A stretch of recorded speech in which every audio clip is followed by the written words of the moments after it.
chilly tomorrow night. I don't know, yeah, it was nice, just nice yesterday, last 2 days, kinda shorts again today. And, So was it once we got that little bit of rain, everything cooled off pretty good. one night over the weekend, it's supposed to be down to 32. Oh, really? I think, Well, we're talking maybe 31, but they keep bumping it up now. I kinda wish it would just freeze. Just kill everything, be done with Mhm. it. What hours do you work, Jeff? It varies, so I like to try to get there at 6 We're good, o'clock. it's on our road. Whenever my job is done.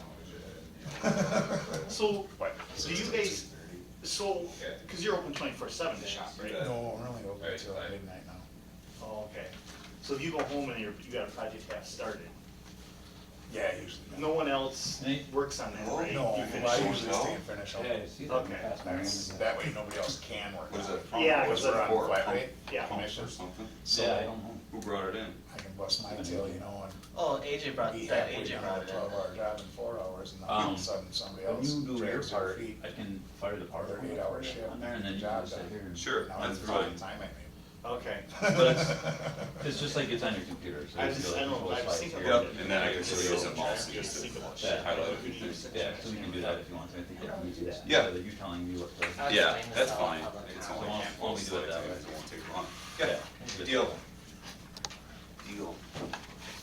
Were you combining the last couple days or not, or were you here working? I was working, my dad was combining, so, yeah.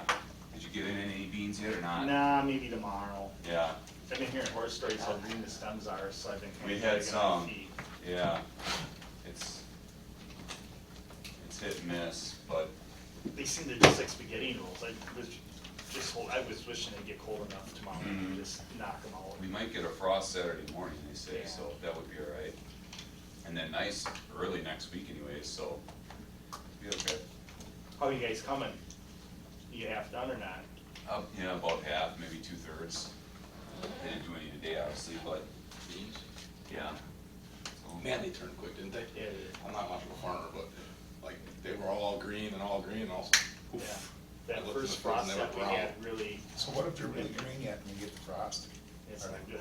That's what I'm thinking. My brother's got some that were planted late behind my house. Yeah, They're pretty green, they're starting to yellow a little bit. but then they'll be all right. But you won't combine those till probably deer hunting time, maybe. Yeah. Depends on the weather. What's this from, BJ? But the frost won't. It'll kill them, Parts. but if they're starting to turn, they'll probably made it enough. So it'll You might have some dry out. green damage There's beans. So what's the show and tell here, what's that? There's some pretty good pods on there, Well, when we get them, I like this, Yeah. we got this one fitting in there, Yeah. right?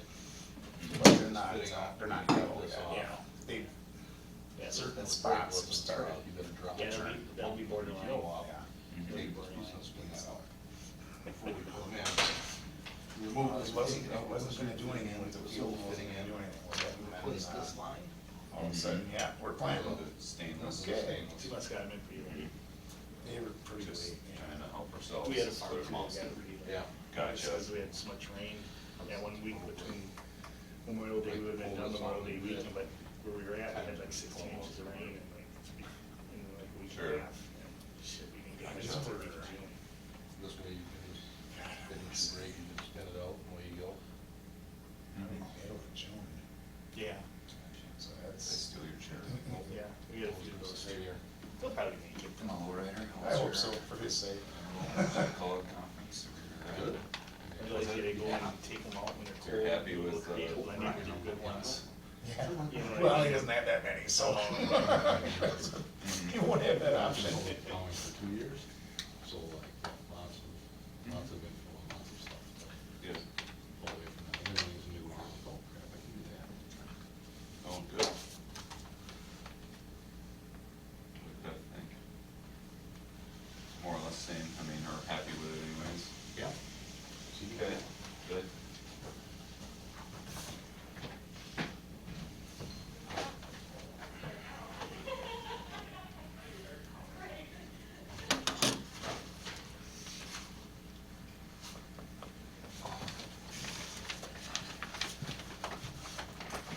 Stephanie. Oh, Joe.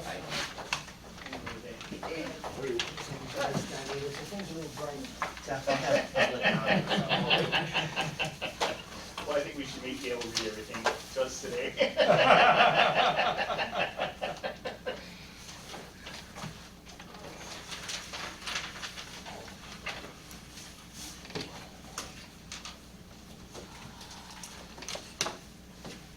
You beat me, Johnny. I know, I ran in, I called them and said that I need to get in and out really quick, and they had everything ready for me to walk in, sign the paperwork, and out I went.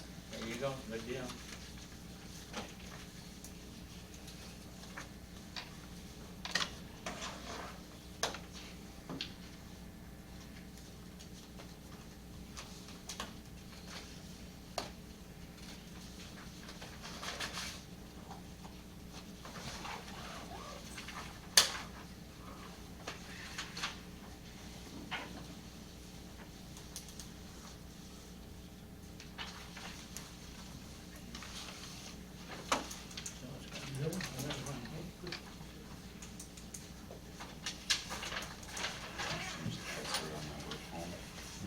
I had to take 3, doesn't fail, every single time I go unlock it, I take the whole thing to the gone.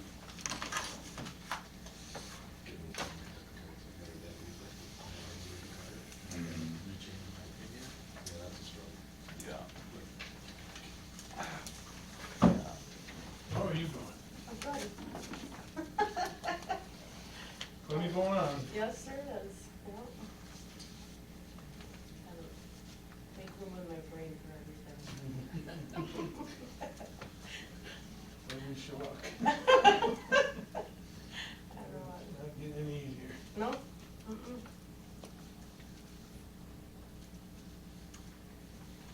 I will call this a regular meeting of the Dodge County Highway Committee to order at 4 p.m. All members are present.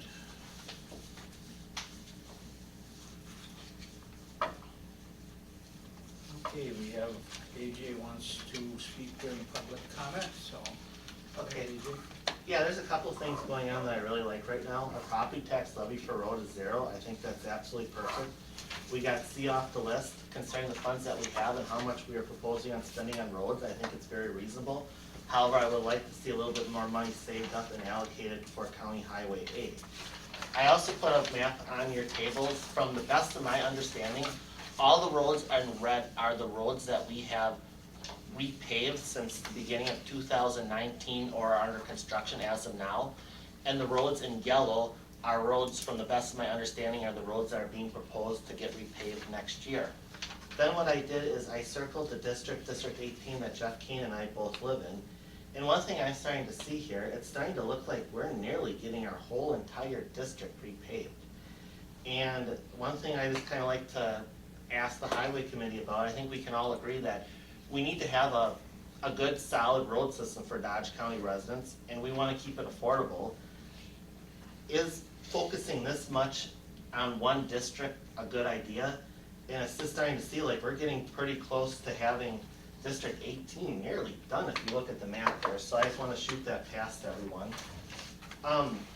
Regarding the Mack trucking deal, which I know we're also going to be bringing up here, I know many times I've heard things like offers like, come to our internet TV service, we'll give you $50, and if you get, we'll give you $50 if you refer a friend to us, plus we'll give that friend $50. My aunts were in the restaurant business, and they very much valued the customers the most. That brought them in more customers. I'm sure they were extra sure to take very good care of these customers. And if the customers came to the restaurant asking for a free meal because the customers they brought in, I bet you they'd even give it to them. Myself, I'm a dealer of manufactured housing, and the customers that are the most valuable to me are customers that bring me in more business. I want to really make sure those people are taken care of, and if I were to have a customer who would bring in people who I wouldn't even have to compete that much in price for, it's almost selling the house at almost at a loss. And one question I have particularly for Supervisor Kane that I would like to see him address before the committee is that I know in this family there is Kane Trucking, which seems to be pretty much an exclusively a fleet of Mack trucks. And I have also seen Creek Trucking at the Kane trucking terminal out there. And I really believe that Kanes do have a relationship with Creek Trucking, as Dodge County has a relationship with Creek Trucking. And I know between Jeff Kane and his father, they have been on the highway committee since 1986 and have had a key part in establishing the Mack trucking deal that we have and keeping this deal going along. I would assume because of the lucrative business that Kane's, of our county highway business that Kane's provide, the Creek Trucking, that the Kane family would be particularly a special customer to Creek Trucking. And I believe that it may be possible that there are times where there could be certain benefits that Kane's get out of it and not even realize it because they want to make sure they keep that customer happy, which there would be no way that Jeff could testify if somebody doesn't know. But a question I have particularly from Jeff is, have there ever been a time where you have been suspicious or clear out knew that Creek Trucking has provided Creek Trucking has provided Kane Trucking with discounted prices on trucks, discounted prices on services, discounted prices on repairs, provided extra good services, did fix things that were not warranty issues during warranty, or did things outside of the normal warranty period? Is there ever a time you kind of even got a little bit of suspicious about that, and because they want to make sure your family is extra well taken care of because of the non-competitive deal that Dodge County is offering? Also, after last meeting, I called Mike Teschner, and I talked to him, and he said, I believe it was $155 per hour, he bid it out, hauling material with his trucks.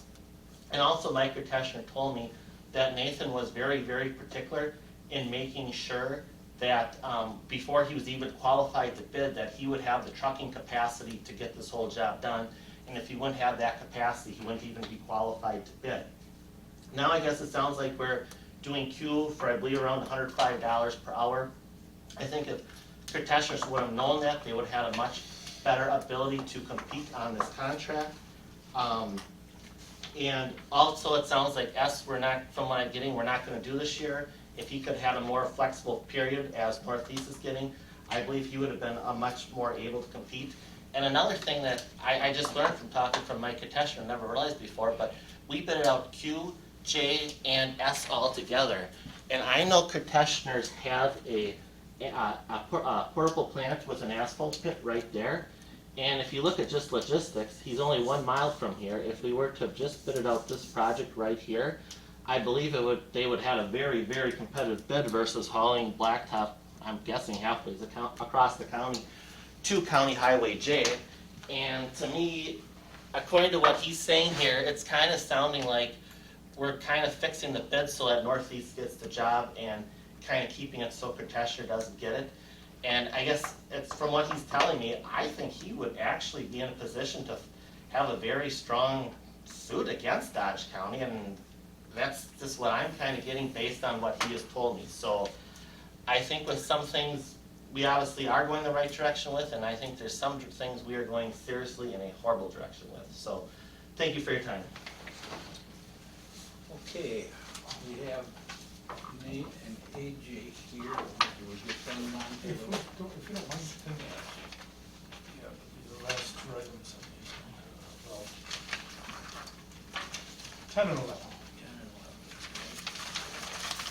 In the interest of those gentlemen's time, we'll move on to item number 10.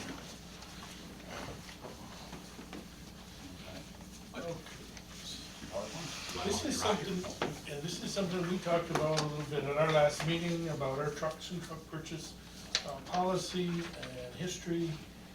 So we said we'd bring it back as an agenda item so we could talk about it at length, and worked with AJ to supply him with a lot of the historical information, and he compiled a very, I think, very nice PowerPoint of some of the history of our truck program, where we started, where we are today. And I'll turn the floor over to him to take it away. Training is done. All right, as you guys know, Brian told you in 2006, with the Blessing and Highway Committee, we started building shops, started building trucks in-house in our shop for some of the following reasons: quality control, uniformity, improved availability and reliability, address weak links that we see from the other truck manufacturers, stainless steel tubing in place of all the hydraulic hoses. We spend a ton of hours rust proofing them. I mean, even to the point where we rust proof inside the doors where water gets. We put little access holes in there and spray inside the bottom of the door where everything rusts out. We seal all electric components, improve serviceability, we build them, we have to fix them. Got a little show and tell item here, I wish I had a lighter show and tell item, but it's not. So, you know what this is. So, PTO to pump, hydraulic pump, at the bottom of the transmission. Here's one when we're done with it. Now, this is just a small item, I mean, but we do this dozens of times on the trucks. So, when it comes from Force America, this fitting is in here, okay? You gotta take this off to change this fitting. So if this breaks while it's in the truck, we've gotta drop the hydraulic pump and the PTO to spin that fitting out and replace it.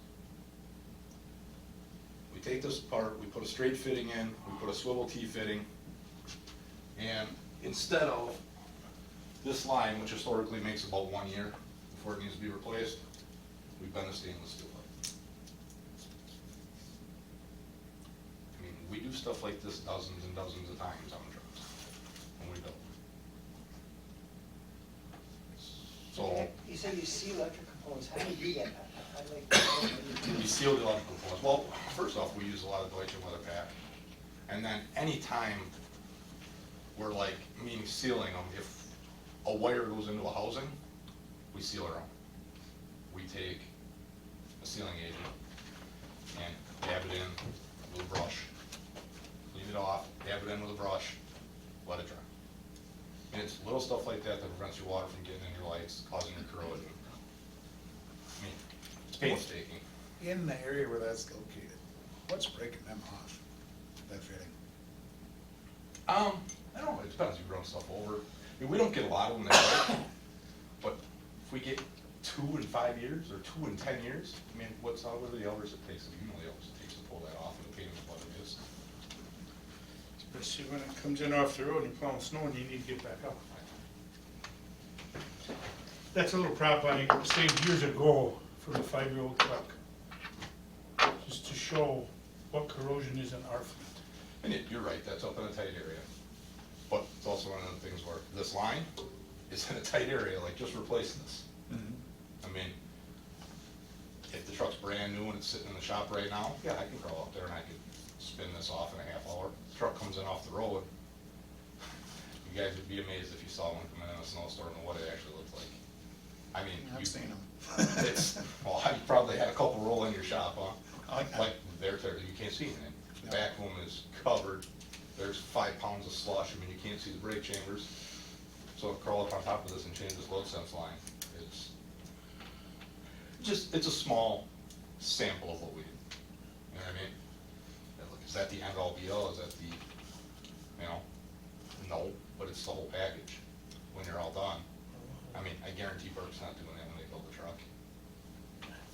And that I doubt it. truck is here for 20 years. I got a 6-year-old truck sitting in my town shop right now that the power steering lines are rusted through, leaking oil, and 6 years old. And I mean, I literally mean when this makes a year, it makes a year. We now can order the trucks with stainless steel oil pans.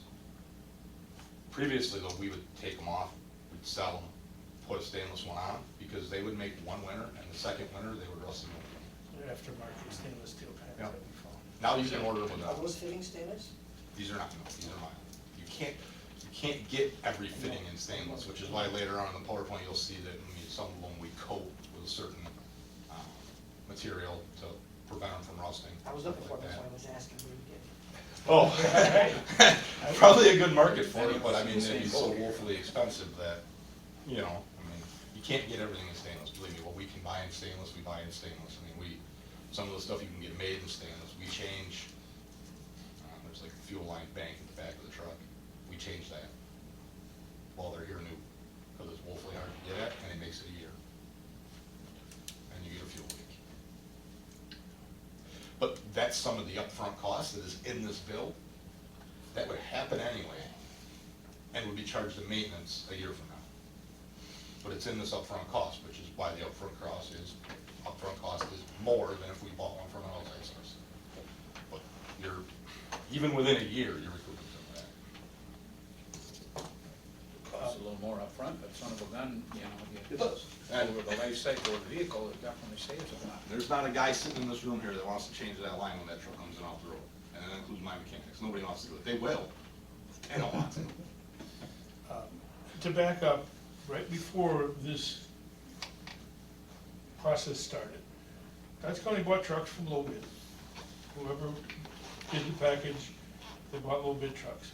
When I came, there was 2 internationals on order, and Monroe was, they were from Lakeside, I suppose, and Monroe was setting them up. They came in a reasonable amount of time, maybe 8-10 months, whatever it was.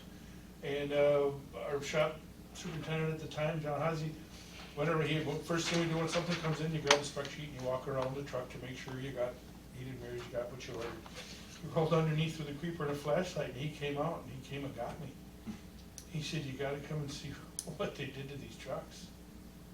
To get the hydraulic pump in under there, they cut the bottom flange of the frame. Did you cut the frame? I said, tuck that up in there. You gotta be kidding me. They're brand new trucks. They cut the bottom flange of that frame. So, we rejected them. We called Lakeside, because that's who we bought them from, says, if they're problem with these trucks, come and get them. We're not accepting them, we're not paying for them.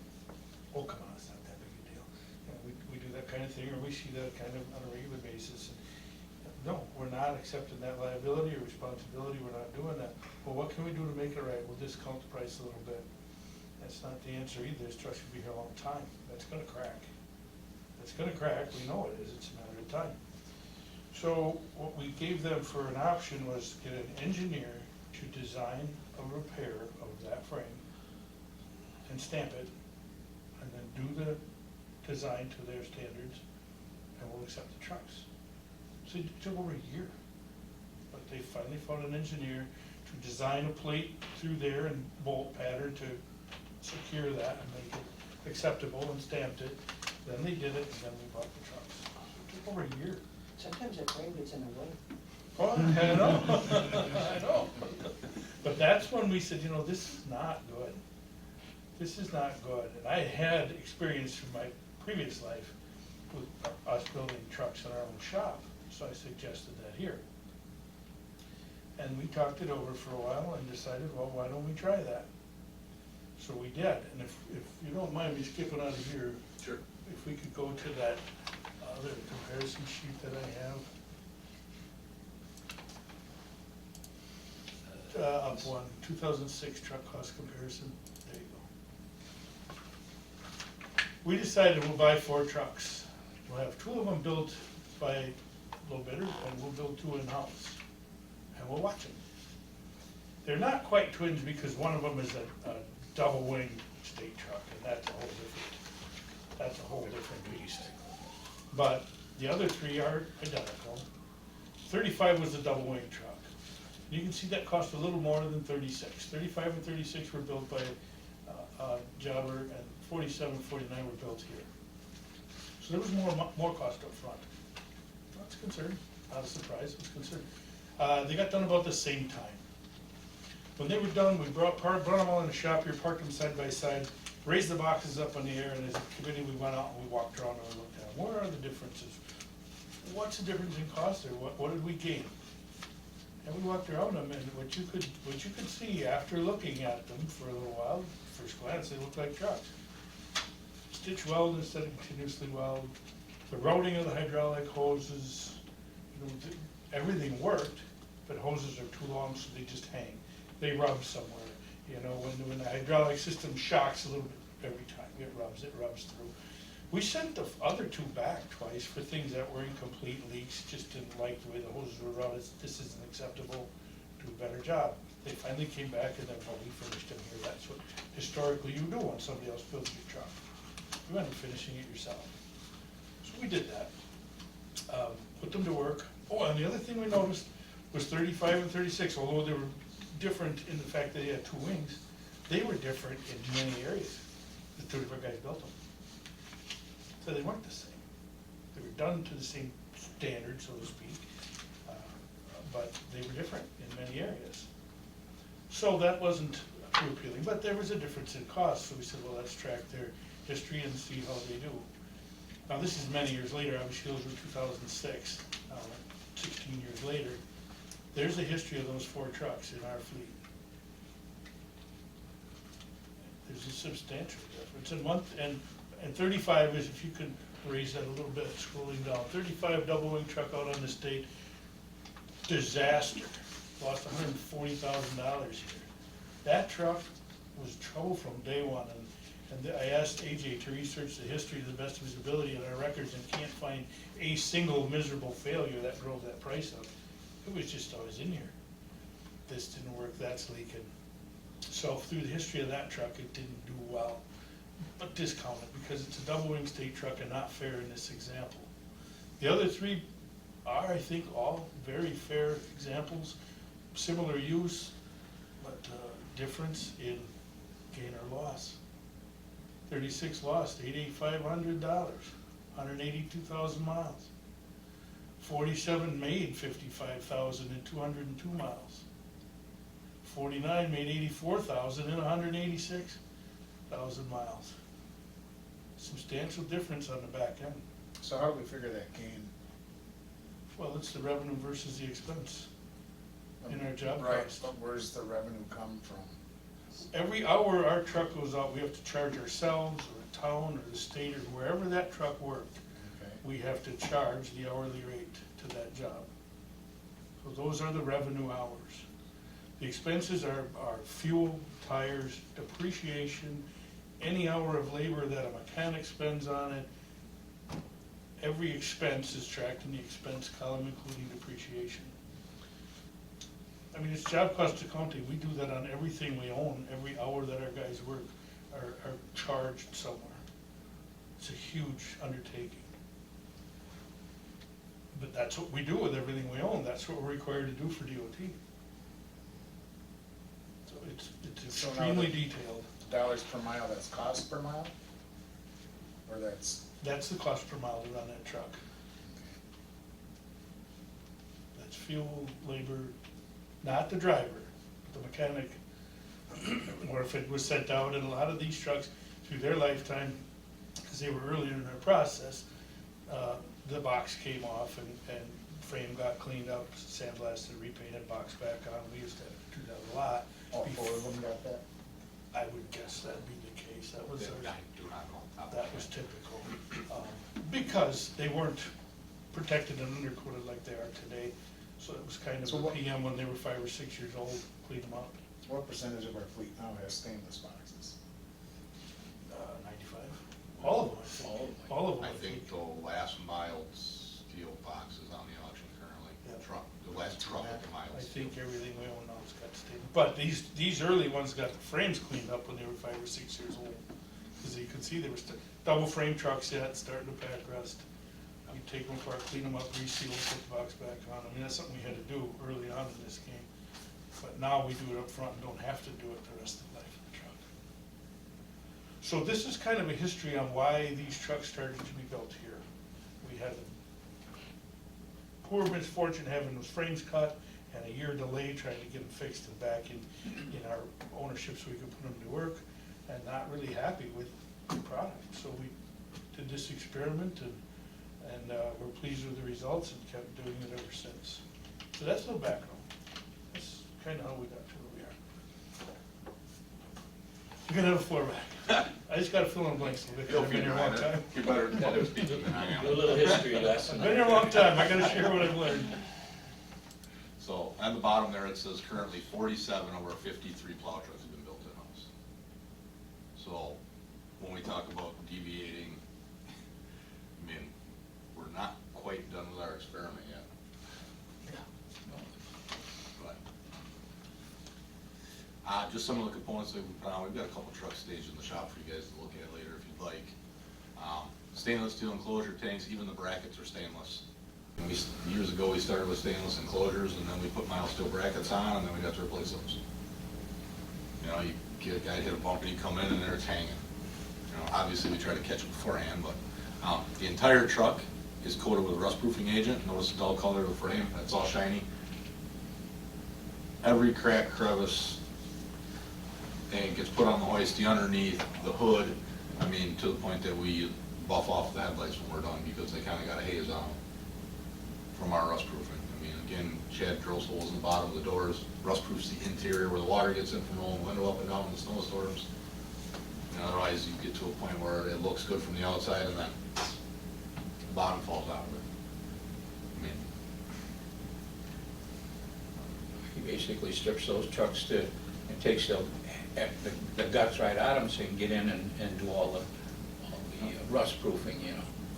all the Far wrapped, more than all the any- wrapped hydraulic hoses to prevent the chafing. I mean, you know, anything about hydraulics, every time you pull the lever, when you put pressure on, the hose jumps. And you do that hundreds of times a day. And a rock gets in between them, so we wrap all the hoses.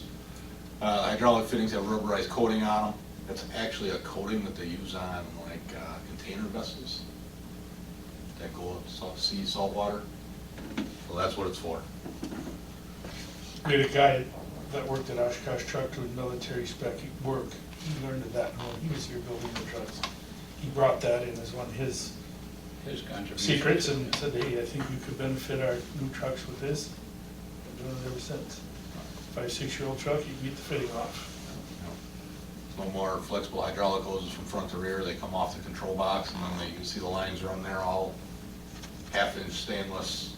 We bend it in-house, form it, run it front, back, whatever we need to do to, depending on what type of truck we're building, what functions we want. No more hoses, no more hose in the middle of a zip-tied jumble this big around, and you got you know, you're underneath there, and you're like, all right, Bob, pull the lever, let me see where it's leaking. Yes, but they don't appreciate it unless you actually work on it. I mean, try working on a fertilizer spreader with steel components. Yeah. There you go. Same difference. Same thing. It's like the next slide. Yeah. It's horribly corrosive and All right, why only one brand? 2009 Highway Committee authorized standardization on Mack trucks. Minimize parts inventory. I have worked for other companies that have had multiple trucks, brands up to 4, and I've worked for a trucking company that had one brand. And it is night and day. I worked for Grocam Trucking for a long time. They were Peterbilt. They went all Freightliner. They switched all Freightliner parts. It was a giant undertaking, but it helps so much in the long run. Minimize technician training requirements and costs. Mack allows to perform warranty work. I know other places do that too, but Mack allows us to do that. They'll allow our techs to do it. They reimburse us for the parts and the labor, or they will transport them back and forth if we need warranty work that goes down there. They give us the diagnostic software. Minimize special tool purchases. They will even borrow us special tools. I know other manufacturers do that also, but if we need a rear main kit install, rear main seal installer, they'll borrow it to us. Driver familiarity, improving safety and efficiencies, looking at one brand of truck the guys get in. It does matter.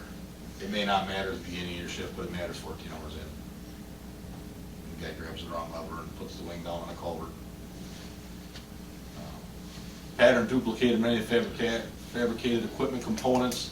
I mean, we bend all them lines. We get a truck in, we make sure that all 4 of them are the same, and Pete will bend 4 sets of lines for the hydraulics for the trucks, like a manufacturing process. the welders make a lot of things. And they make a lot of things, welders make a lot of things ahead of time too. Some of the controls and things, you know, like for the wings and whatnot, that's something that we build here, right?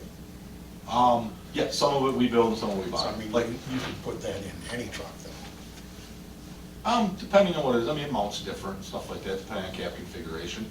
You could build it to put in any truck, yes. I mean, there's some stuff we don't build ahead of time because, you know, the trucks change year to year, right? Like it's a Mack truck or it's a Freightliner Cascadia, and it's a Freightliner Cascadia, or it's the new Cascadia, but, you know, 2022 to 2023, the dash is a little different, the cab is a little different, and they said it was gonna be the exact same truck, but the guy working on it's not, right? Like, they moved this distribution module from here to here. So, I mean, we build a lot of stuff ahead of time, but we also, we know where the line is where we don't get ahead of ourselves.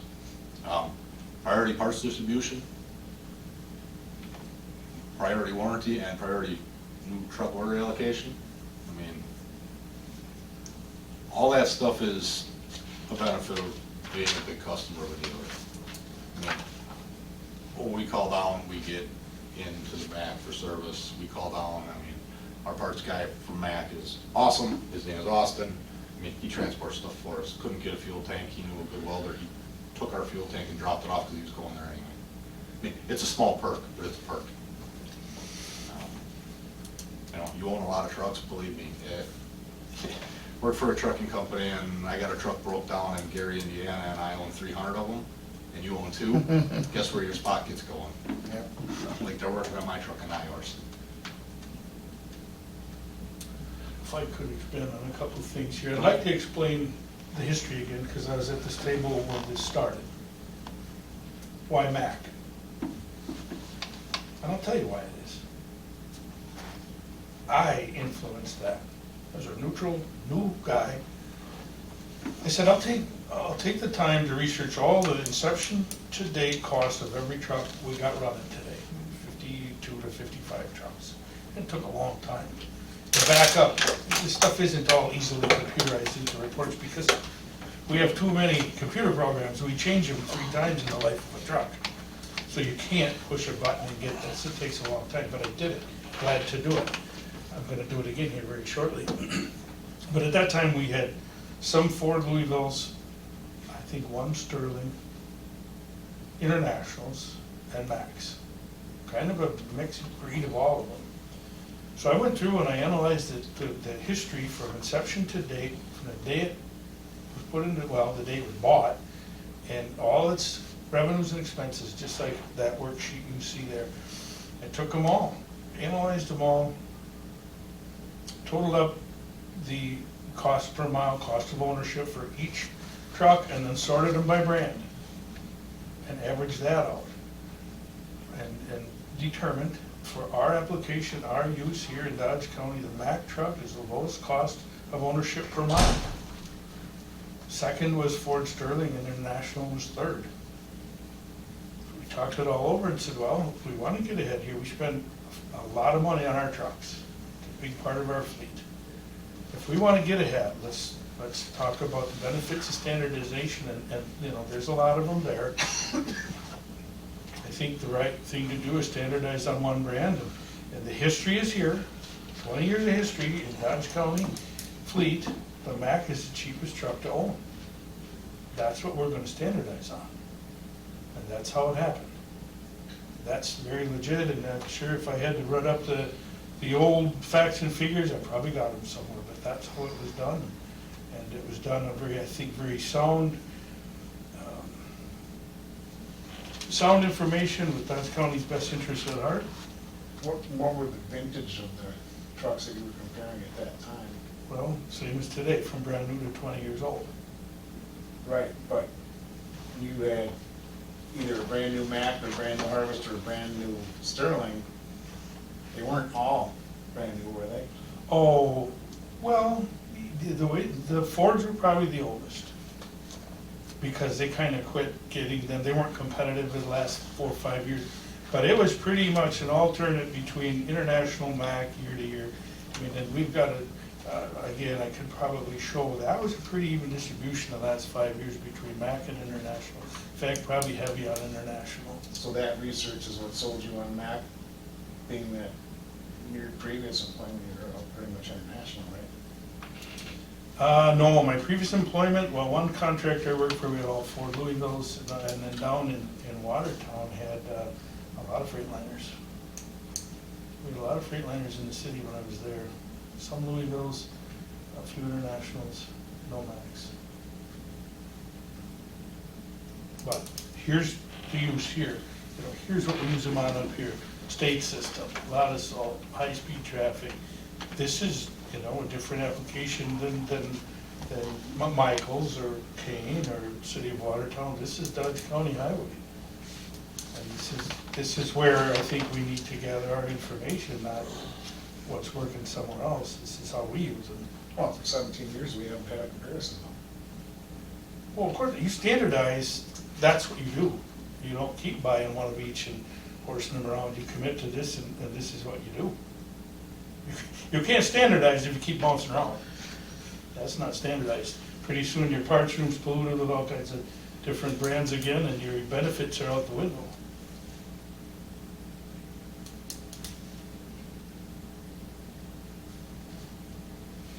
That's where we were, that's what we left.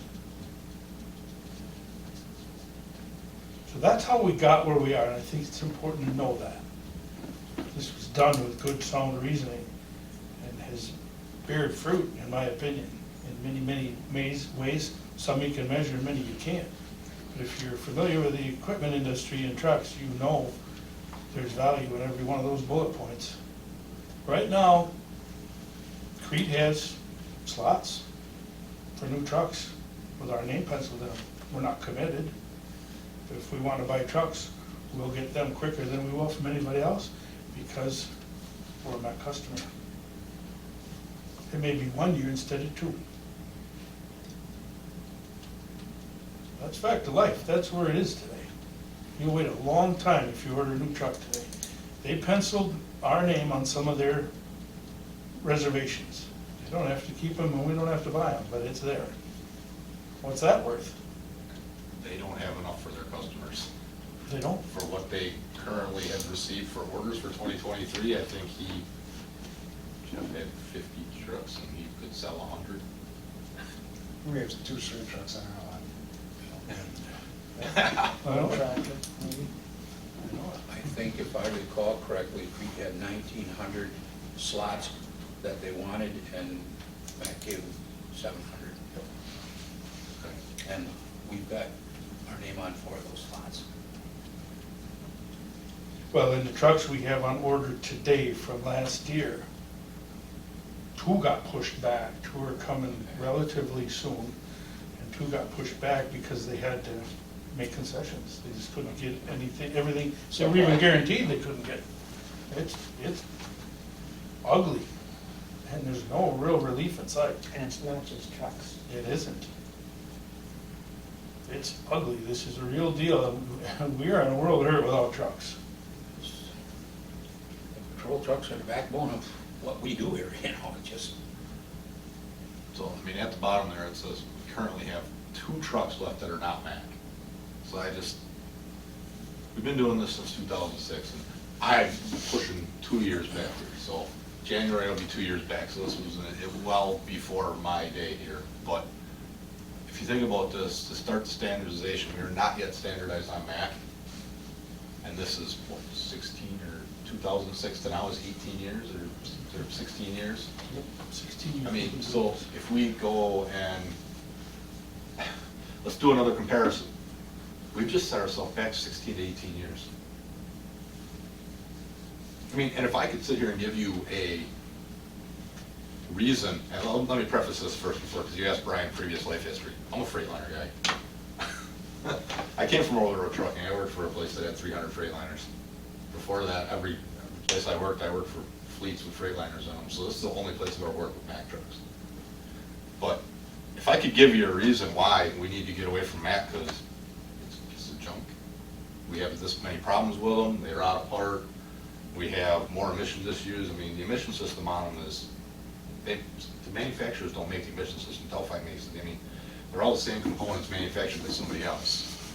You know, if we were having hordes of problems with them, we probably wouldn't stick with them. We would, but we don't.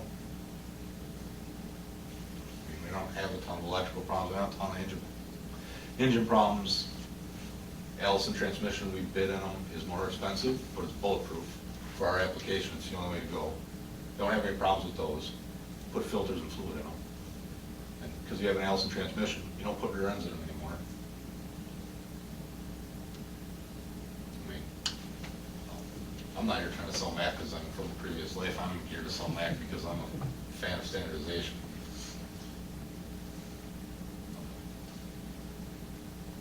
You can go to the next slide. That's preventative maintenance is stuff that you've learned over the years, or that this department has learned over the years by tweaking things and making it better. Well, and the guys that build them, like Chad with his rust proofing, go look at a 10 or 12-year-old truck. Where's the weak link? Go address that right now. So this truck doesn't have the problem that one had. That's what I learned. Every generation we build here gets better than the last one, because we learn. We learn the weak spots. We learn to do this to that fitting up front so we're not fighting it in a snowstorm. And you learn. It's evolution. just a graph of our shops. We have main shop and 4 outlying shops, and I guess Lemira would be in there too. We have a couple of trucks there, but, I mean, we have 53 total patrol trucks. 2 graders at each shop, loader at each shop. I think the sheriff's department took them figures for us, didn't they? Yeah, with their job. Yep. This is, you know, I think a good graphic when we talk about replacing 4 trucks. We probably ought to be doing a lot more. That's how they get to be 20 years old plus, when you do 3 or 4 a year. And then there's years you skipped them. Not you guys, but the history here, we skipped them, we can't afford trucks this year. That put us way behind. Did you ever do a cost, I mean, a comparison with other counties as far as age of trucks that they have? Not formal. Yeah, not for We've had surveys where everybody puts in, I mean, I've got one that's probably only 6 months old. I could pull that particular question off that survey and just gather. Especially a county that doesn't build their own equipment. Yeah, and I can tell you, my experience talking to other counties, there's haves and have-nots. There's counties that turn around in 7 to 9 years. And then there's counties that keep them 22 years. Everything comes at a cost. But if you get to the point where you're turning them early, they're high value. When you turn them when we do, they're not as value. And what's even harder, and this is the study I'm gonna do next, it's gonna be time-consuming too, but I'm gonna do it. What you spend the first 10 years is minimal compared to what you spend the next 10 years in repairs. That's where you start, and then they're worth nothing when you're done. That's one of the reasons why I asked. Sometimes I'm thinking 20 might be too long. Oh, it is. I can guarantee you it is, but that's where we are, especially when we go years where we buy none. If we could somehow get that down to 10-year, you know, then those trucks would be worth darn good money in this. I think we gotta worry about what we're putting these trucks on more than what we gotta worry about having pretty trucks. It ain't about pretty, it's about cost. It ain't about pretty, and I'm really getting tired of hearing that. This is about cost, this is about dollars and cents and safety. It's not about pretty, that's not what we're about. So then our 20-year-old trucks in our fleet currently, or 18, 16-year-old trucks are unsafe? No, they're If not. we don't They're spend a safe. fortune on them, they are. You bring them through the shop and you keep them safe, you maintain them. And when the frames are all rust jacked, and we're spending a lot of money, we're wasting money on old trucks. That's my point. It ain't about pretty, and if we don't spend the money on them, they're not safe. So we spend a lot of money on trucks that end up worth very little when they get auctioned. I don't think that's the best use of taxpayers' money. It ain't about pretty. Well, we're not buying them for resale, we're buying them to use them up. That's If what we buy. manage our fleet, we won't waste as much money. That's my goal. Well, I see your point about not buying them for resale, but I look at cost, you know, I do the same thing with the equipment. If I keep it too long, to buy that new piece of equipment, it's like you're buying it from scratch. But if you get rid of the other one earlier, you're paying a lot less for that piece of equipment, a lot less. It's the difference. It's the difference. Minimize the difference you're gaining. And you have to out. do the study to find out which is really better. And that's how, we will have that for our next meeting. It'll be a history of cost, revenue and expense for each year of the life of each truck we got. And we'll try to graph it out so you can see when they start to dive. That's, when do they start to dive? That's where you want Really to good information. minimize that cost and that difference. Get them out of here. Now you're managing your fleet, not putting out fires. That's what you need to do in a private, that's what we should do here. I'll have that, it's gonna take some time to divine that, because again, it's over 3 different software programs, so there's no easy way to get that, but we'll get it. And then we'll have something we can work with. A lot of good information, AG, appreciate you putting that together. Some more. Well, I only one quote, this is getting more and more prevalent as we see dealerships buying up, you know, Creed is everywhere. The McCoy Group is everywhere. I mean, they own every Freightliner dealership in Wisconsin, Indiana, and Ohio at this point. There are no statutes for requiring bidding on equipment purchases. Our policies request quotes from qualified vendors for all of our equipment. It's just all MAC dealers in Wisconsin. I'm not positive that maybe La Crosse area, they're still Scafidi still around, or they get bought up, I don't know. That was Nuss, I think. Nuss, yeah, Nuss is Eau Claire, I believe.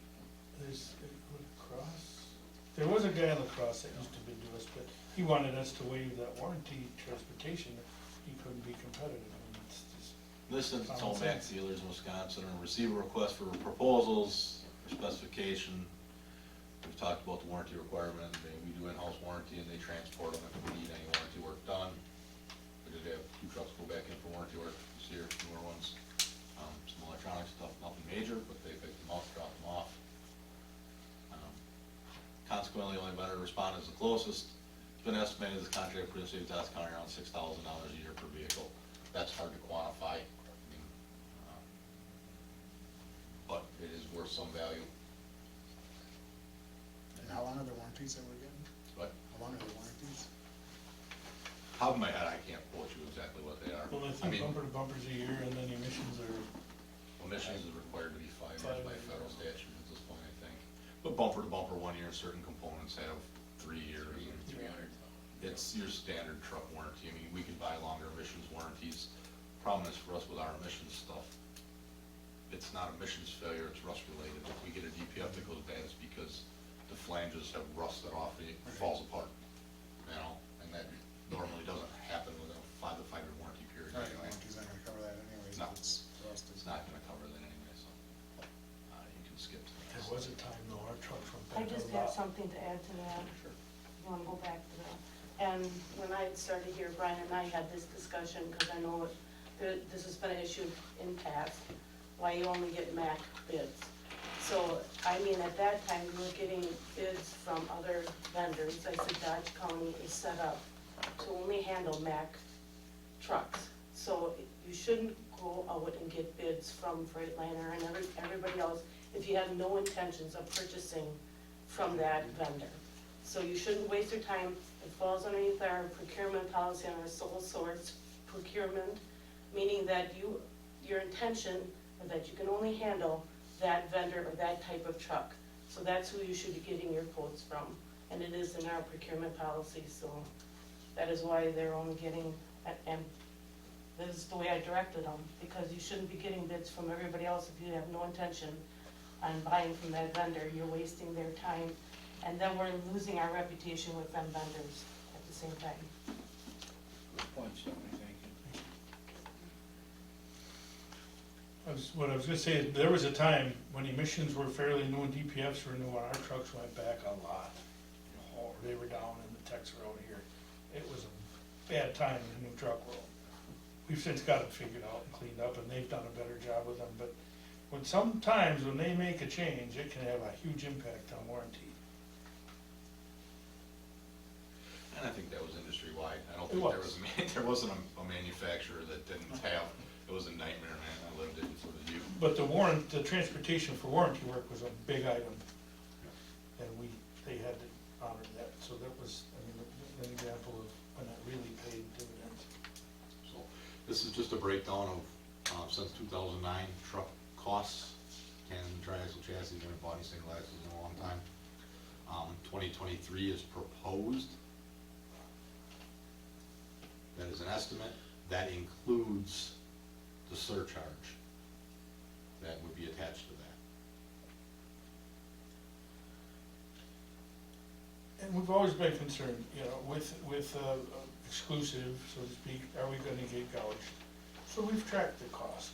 It's hard to find apples to apples with other agencies because not too many build their trucks on MAC chassis. But whenever we get a chance to compare to what Fond du Lac County or Eau Claire County paid for some MAC chassis, we get that information and we compare it to where we are. Again, it's not an every year thing, but when we get them, we can make the comparison. We've always fared well. What we like to look at is look back. Have they been jacking the price on us? Have they been holding the price? Are they fair? And I think that history speaks for itself. Until COVID, I think we've been treated very fairly. I'm not saying we're not treated fairly now, but COVID just threw all the statistics out the window. It's a new game. Now, it's more, as much, it's as important to consider the price as it is, can we get them?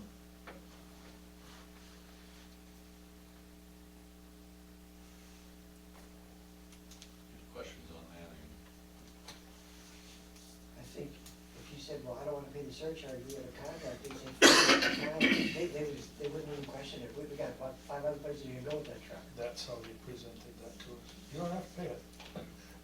We'll sell the trucks. Every manufacturer has given their customers a surcharge. I've talked to other counties. Weston Star did it, International did it, Kenworth did it, they all did it. And it was all about the same amount. The only difference with us is we got it in one lump sum and the other people got two, the other companies did 2 surcharges. They did it a little bit earlier and then they hit them with one and then another one. So, We got one on those quads that we exchanged with Truck Country. And for the first year, we made a handshake agreement, which I brought in here, we'd split it. So the first year we split it with Truck Country, and now our new deal is we're doing an exchange, but Dodge County's responsible for any surcharges. It's just a new standard in the industry, and it's take it or leave it.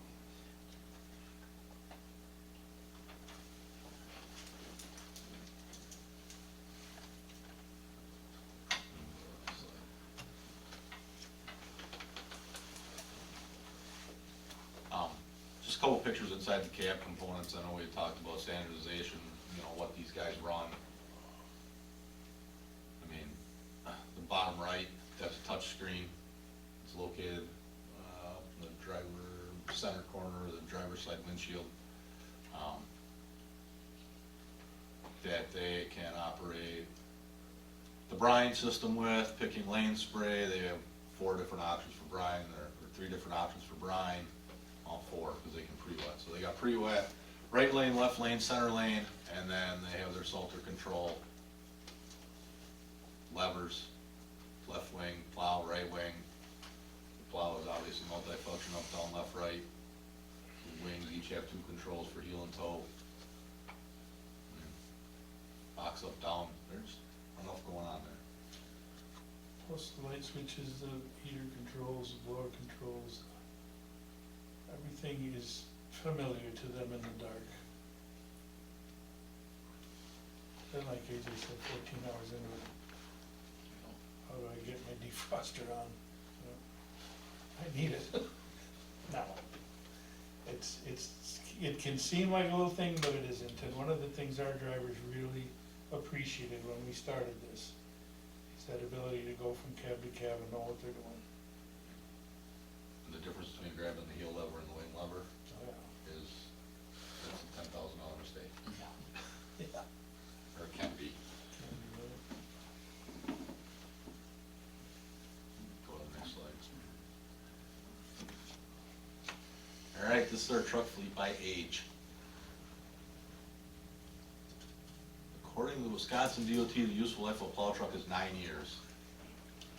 That is what they let us depreciate it. So in 9 years, we have fully depreciated that truck. I think the total cost of the truck, when we're done depreciating it, the actual value the DOT puts on it is 15% of new. If I remember right. That's right. I'm stepping out of my world a little bit into accounting. Putting 4 new plow trucks in service per year will reduce the average age of retirement of a truck to roughly 13 years. So if we buy 4 a year, 53 plow trucks, when we get rid of them, they'll be 13 years old. We would need to replace 4 trucks per year for 9 years before we'd be getting rid of 13 or 14-year-old trucks. So, I don't know if that's a goal, not a goal, it's just a fact, it's where it sits. It would take us, much like the standardization process, buying 4 trucks per year, take us 9 years to get to a 13-year-old truck. So where does DOT get their information on this 9 years, being that they have no equipment of their own? What are they basing it off of? Well, the way our whole accounting process works, and I'm gonna give you a very short synopsis of a very huge animal. But every year, every county has to do their accounting the same way and submit an annual report. And you get one every year. And in there is our records of what it costs us to run back in the day, a single axle plow truck, tandem axle truck, a triaxle, quad, 3-yard loader, 50,000 pound dozer, a 20,000 pound, on and on and on, the whole list of classified equipment. We track every cost, every revenue, everything, and send that all in. They take 72 reports, pile them into one, sort it all out and say, all right, the average cost to run a tandem axle patrol truck in the state of Wisconsin is $61.30, or whatever that number comes out to be. Then there's standards in the industry for how long you wanna keep something before you consider it past its useful life. That's not unique to county government, that's an industry standard. So they took all of our costs and all of our history, and it's a group effort. It's really quite involved, it's got a very long history. There's DOT people, and there's WCHA people, Wisconsin County Highway Association commissioners, and there's office managers that make up this committee. They meet 4 or 5 times a year or more if needed. They analyze these formulas, they analyze the results, they analyze the cost of fuel and say, hey, we need to have a meeting because fuel's gone sky high. We need to change our hourly rate. So there's the standard formula, then there's variables in there, and I'm sure they're looking at the cost of new equipment now and jacking the hourly rate and the depreciation rate because that's real time. But it's a long-standing history that develops our hourly rates, that develop the depreciation rates, that develop a lot of policies that we are required to adhere to, and based on a lot of history and a lot of solid facts. It's not speculation, it's not spitballing, it's not perfect, but it's pretty solid, it's got a long history.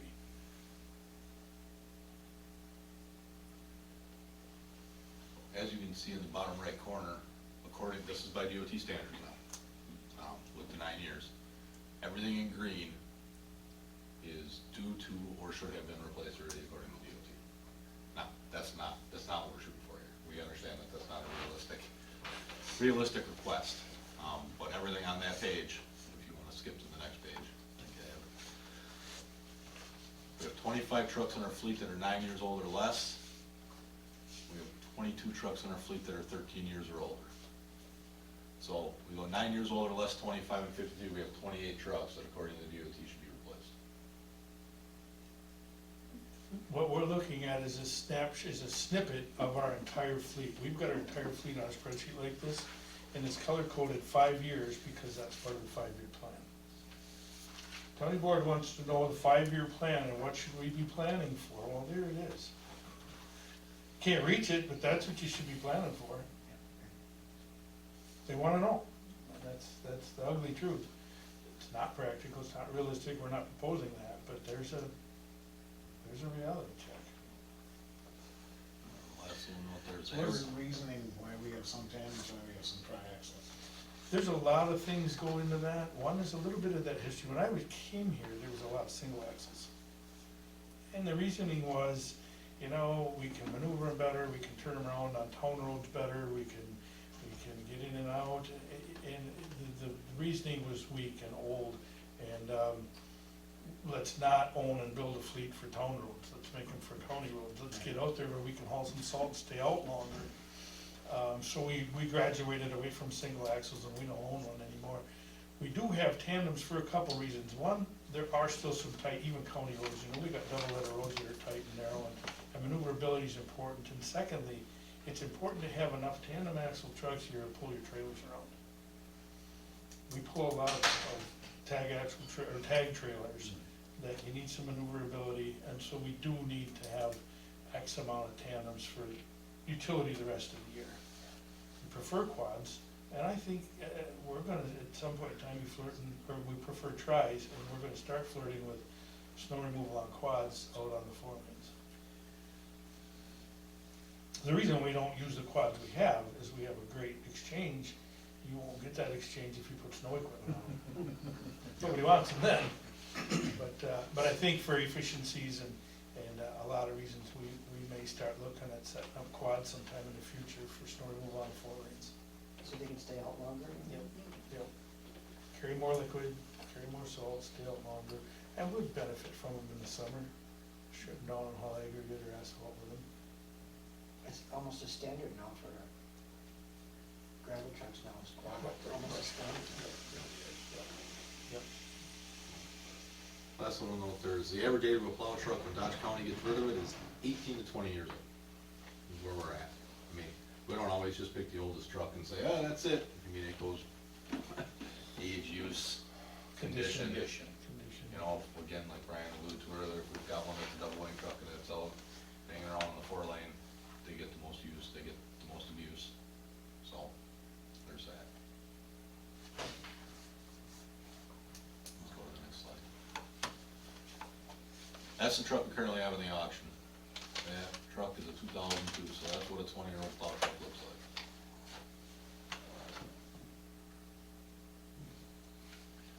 Top small picture is the bottom of the driver's door.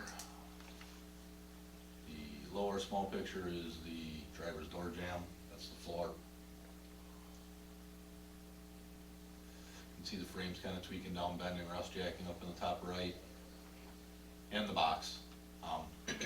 Yes, all of our boxes are now stainless steel. They still have a mild steel floor in them for flexibility.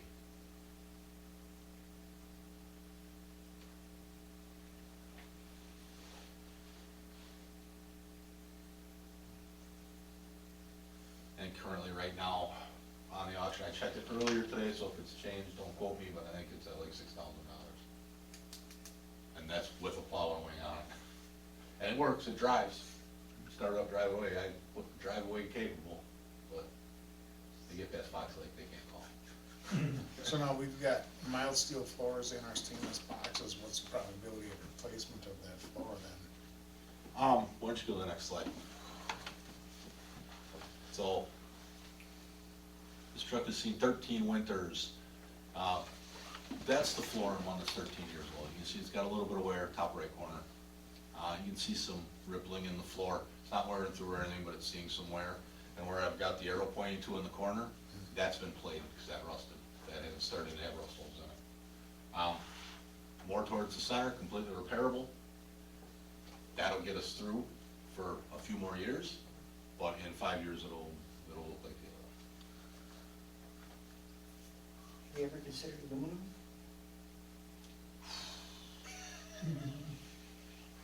No strength, huh? I've had life experience with aluminum dump bodies, and So properties aren't very good for I mean, I've literally tried to push them back into shape with a wheel loader. Like you get them in and like they're not sitting on the frame anymore, so then we're out there smashing against the side of the truck with the wheel loader, so I mean, I'll do what I'm told, but Better buy a lot I'm not of gonna- feed welders. I mean, literally catch them, so if somebody catches them, the loader hits the side, don't bend them.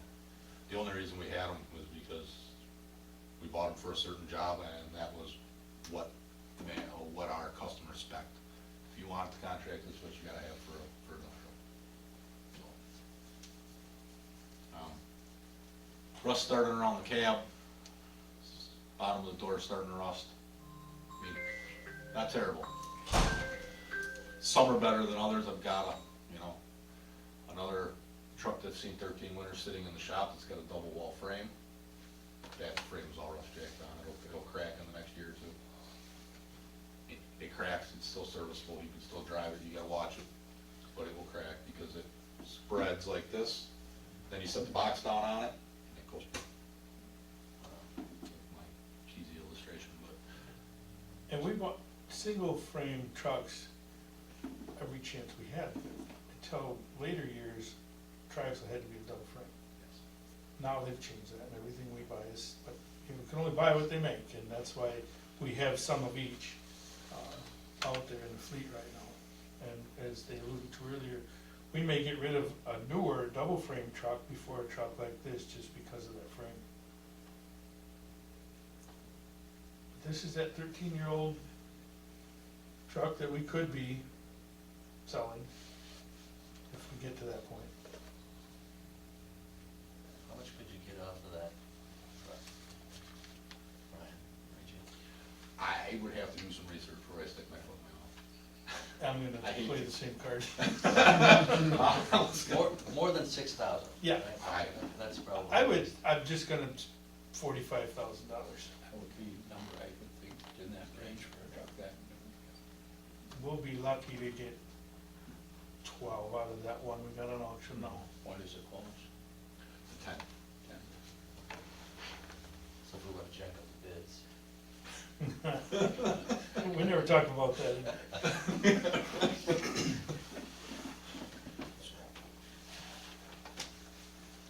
You can go to the next slide, I don't remember what I had. Oh, truck purchase history. Take a look at it. We do reuse numbers here, so when you see 35 and more in one spot, they're not the same truck. We roll numbers, we can reuse them after 7 years, so just to preface that, everything in blue is currently in our fleet, everything in orange has been disposed of.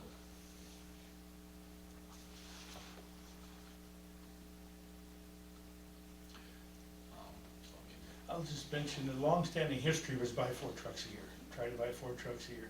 You can see a couple of years they skipped completely, no purchase. We pay for that. Been years, more recently, we bought 3, and the reasoning for that is not that we didn't need 4, but we feel an obligation to balance that capital purchase budget. We have to manage that budget money, it's the same money every year. Now, in some of those years where we only have 3, we bought a paint truck, high dollar item, something's gotta give, back 1 truck out. One year we bought a sign truck, high dollar item, back 1 patrol truck out. Maybe it's a large excavator or dozer, we gotta balance it, but the goal has been for many years 4, couldn't always reach it. But that's kind of the explanation of that random history of how many we buy and why it varies. I think we've got a lot of that big dollar stuff behind us, and now we're kind of trying to stay with 4, budget for 4. And another thing that helps that stretch that capital purchase dollar now is we've kind of decided we're out of the reconstruction business. We don't need the big iron. We don't need the dozers and mass excavators that we used to own, 3 scrapers. I mean, we've parted with all of that. So it's trucks and support It equipment helps a now. little bit, but now you gotta subcontract that, so it isn't quite. Right, that it's great. not free lunch, but it helps here. It helps absorb the increasing cost of these trucks. It's not easy when we don't have enough money to do what we all feel we'd like to do or should do, manage what we have. That's the last slide I had for you guys. I did not realize that would take an hour, so. A lot of Didn't seem like it would when I was building it. information, really, a lot of good information for. Thank you, I appreciate that, very good. I had a question on the sheets that we got here. I don't know, I didn't see this one as one of the slides that was up. So unit number 30, unit number 29, you have labor hours, I'm assuming to build the truck, for 30 at 681, unit 29 at 1,474 hours. Why is it double, more than double? It's a discrepancy, I don't know, wasn't here when they built truck 30, I don't know, so. Well, 29 is also a state truck double wing with liquid and everything, so that's certainly some of it. That's the first one we built, and Yes. I'm definitely focusing on making sure everything's evened out. I mean, if you built a truck and you sell them to a customer, the 3 of them should cost the same. Right, It's a because little I bit mean, different as here. We're never we're gonna- standardizing, We're part never- of the benefit is Yep. everything should be the same, obviously, it's gonna be, everything's similar, Yep. not the same, but we should be getting quicker at them, I would think. Yes. Not, But we make it more Double. complicated. When we add the liquid and the tanks and the pumps and all the computers, the price goes up. And that truck is the first of its kind that we built. Yes, that truck has double wing, pre-wet on the salt, 900 gallons of brine with 3-lane direct wet. They're not the same So- truck. somewhere else I noticed here that, I mean, it's I a believe, lot of electronics, it was a lot of extra electronics, It's a because we spaceship. initially decided to go with single lane, direct wet, and then when we talked to Jefferson County, they said, you should, if you're gonna do it, spend the extra time and a little bit extra money to put at least a center line spray bar where you can get all your brine to the center, and then it works its way to the outside. somewhere in one of these, I also seen that we received that truck July of 21, and currently it has 0 miles on it. Now, that truck has roughly $300 to $400 on it. It ran last winter. Okay, I don't know, we had the trucks, we ended up having a snafu, and this is about right when I So started. the bodies came wrong? No, the bodies came wrong on these. Okay. I ordered the components for those when I started in January of 2021. So we had the trucks, we did not have the components. They were not ordered, I don't know what happened with them. so on average, how long do we have a truck before we put it on the road? It's, So if we can get the components, and now today's a classic example. yeah, Truck's coming next week, I thought it was supposed to be here this week, it didn't show up. all the components are here. That's where we wanna be, and when we are, that truck will be out of here in, Cause we're looking I'm at. hoping to have the first two built. I hope the first two that we build see snow this year. I hope that doesn't mean they're gonna see snow in November. It means they hopefully see snow in the next, I'm thinking 6 months, maybe they're done by the end of winter. I don't know, I'm not trying to make promises here, I'm just. Pretty quick. But the problem is now, we did our due diligence, we jumped ahead, all the components were here. Trucks were supposed to be here in like May, they didn't show up. I don't remember when the initial delivery time was, normally it's April or May. They didn't show, then it was July, then it was August, then it was October. You can't build them if they're not here, and there's nothing we can do about it, everybody's in the same boat. I think if you take a truck like down to Burke, and I think it's once a year before, once they start putting equipment on it, before you get it. talked to a guy who ordered a truck from Burke, he'll have it in 2 years. Yeah, that's what they told me too. It's 2 years out. They're about, if you have the chassis, I talked to Burke here recently when we were at the conference, and they said about a year. Yeah, so- If you have the truck, but if they have to order the truck, it's 2 years, because it takes them a year to get the truck, and then a year to build it. So really, your turnaround time, what you're doing is really good. It's, Quickest way you're gonna get a truck today.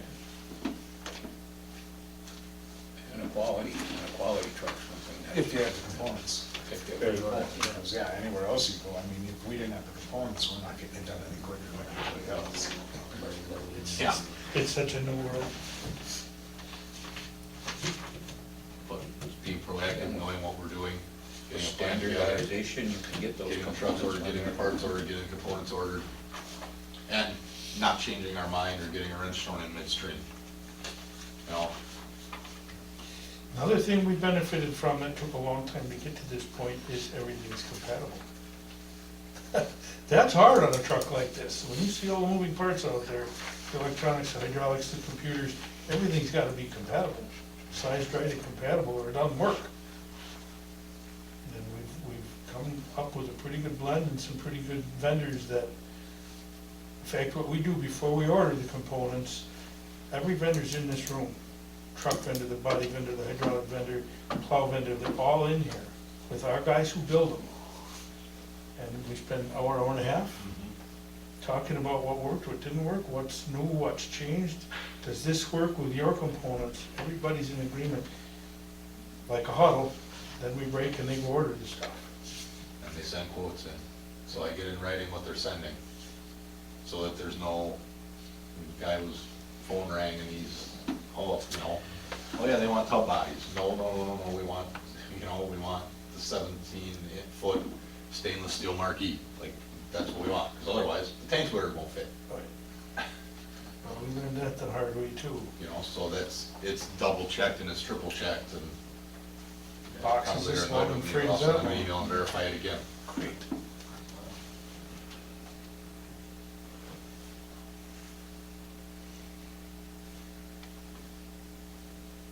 Any questions, guys, or comments? Ton of good information here. I learned a lot myself. Appreciate all the effort you put in. Absolutely. Okay. There are trucks staged in the shop if you guys wanna take a look, I know it's been long already, so it's completely. Oh, yeah, we'll see how the rest of the meeting goes here, young man.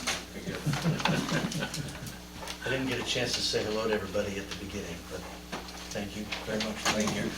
Parent teacher conference, otherwise I'm staying, so it might be more fun to stay.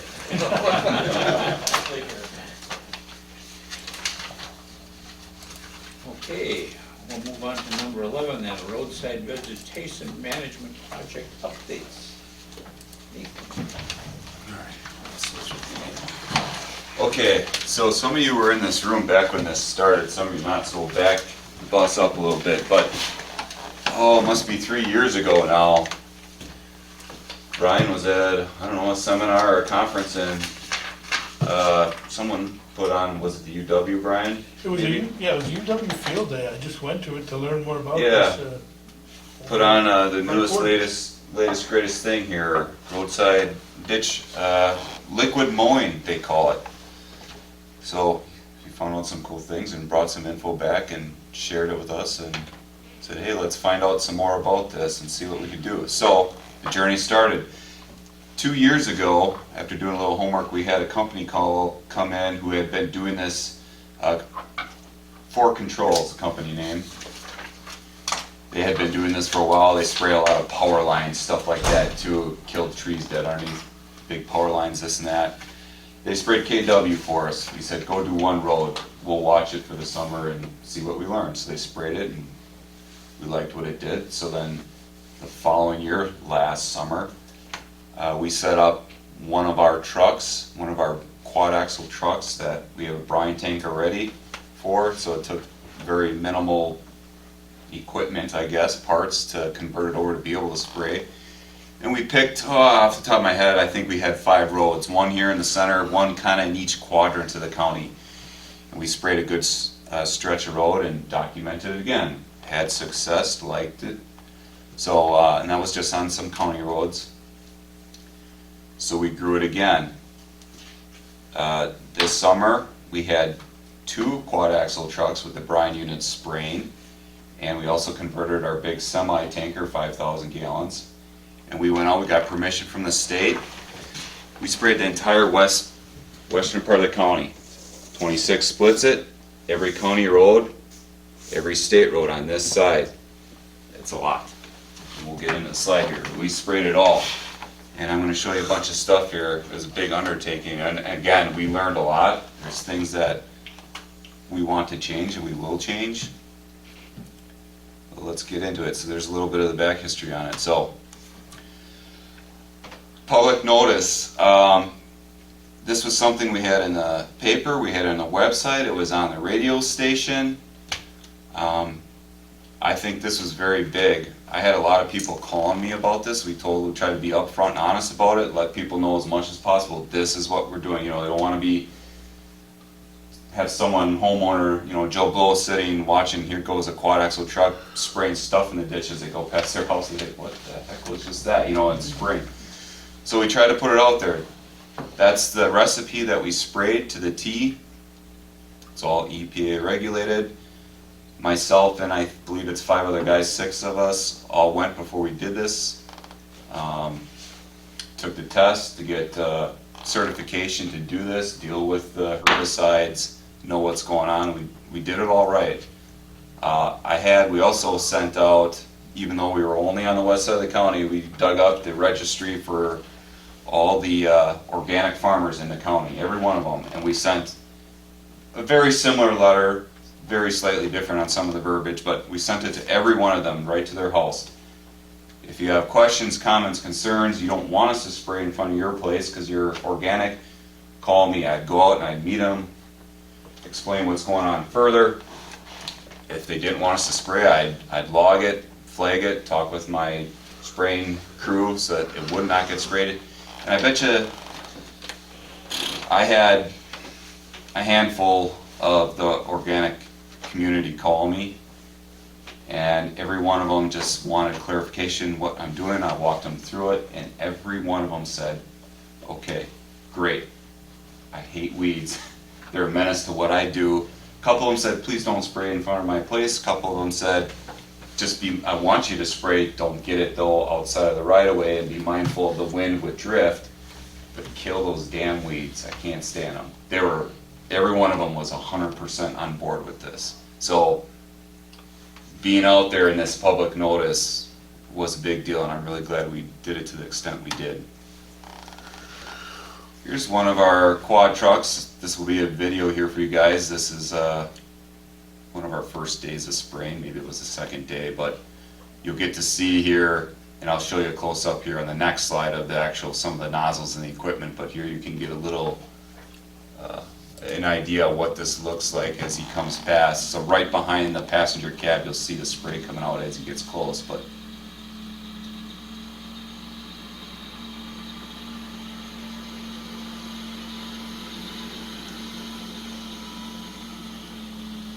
We had every truck calibrated. They were, depending on the pumps and everything, we were running between 10 and 12 miles an hour. So that's one large nozzle? That's one nozzle. Yep, so we had, I'll show you the next slide, but we had one large nozzle and one small nozzle depending on the width of the ditch. And in hindsight, we learned we use that large nozzle 90% of the time, honestly. But he's spraying there, and that day, they're spraying out 10, I shouldn't say 10, but 12, 15 feet, and it's about the width of what one of our mowers is. Honestly, if you had the wind with us, yeah, you can get a little further. In this, we found out, man, the wind really messed with us more than I ever thought it would. We have drift control and everything in there, but to try and push that spray out 15, 20 feet, anything over above 10 mile an hour wind, forget it. Forget it. So we learned a lot with that, and let me just back this up, and you guys watch here again as he comes past. The wind was against the truck here, and you can see the grass is not moving that much. It wasn't overly windy this day, and you can see it doesn't, he's not spraying that far, but that's the wind pushing against it.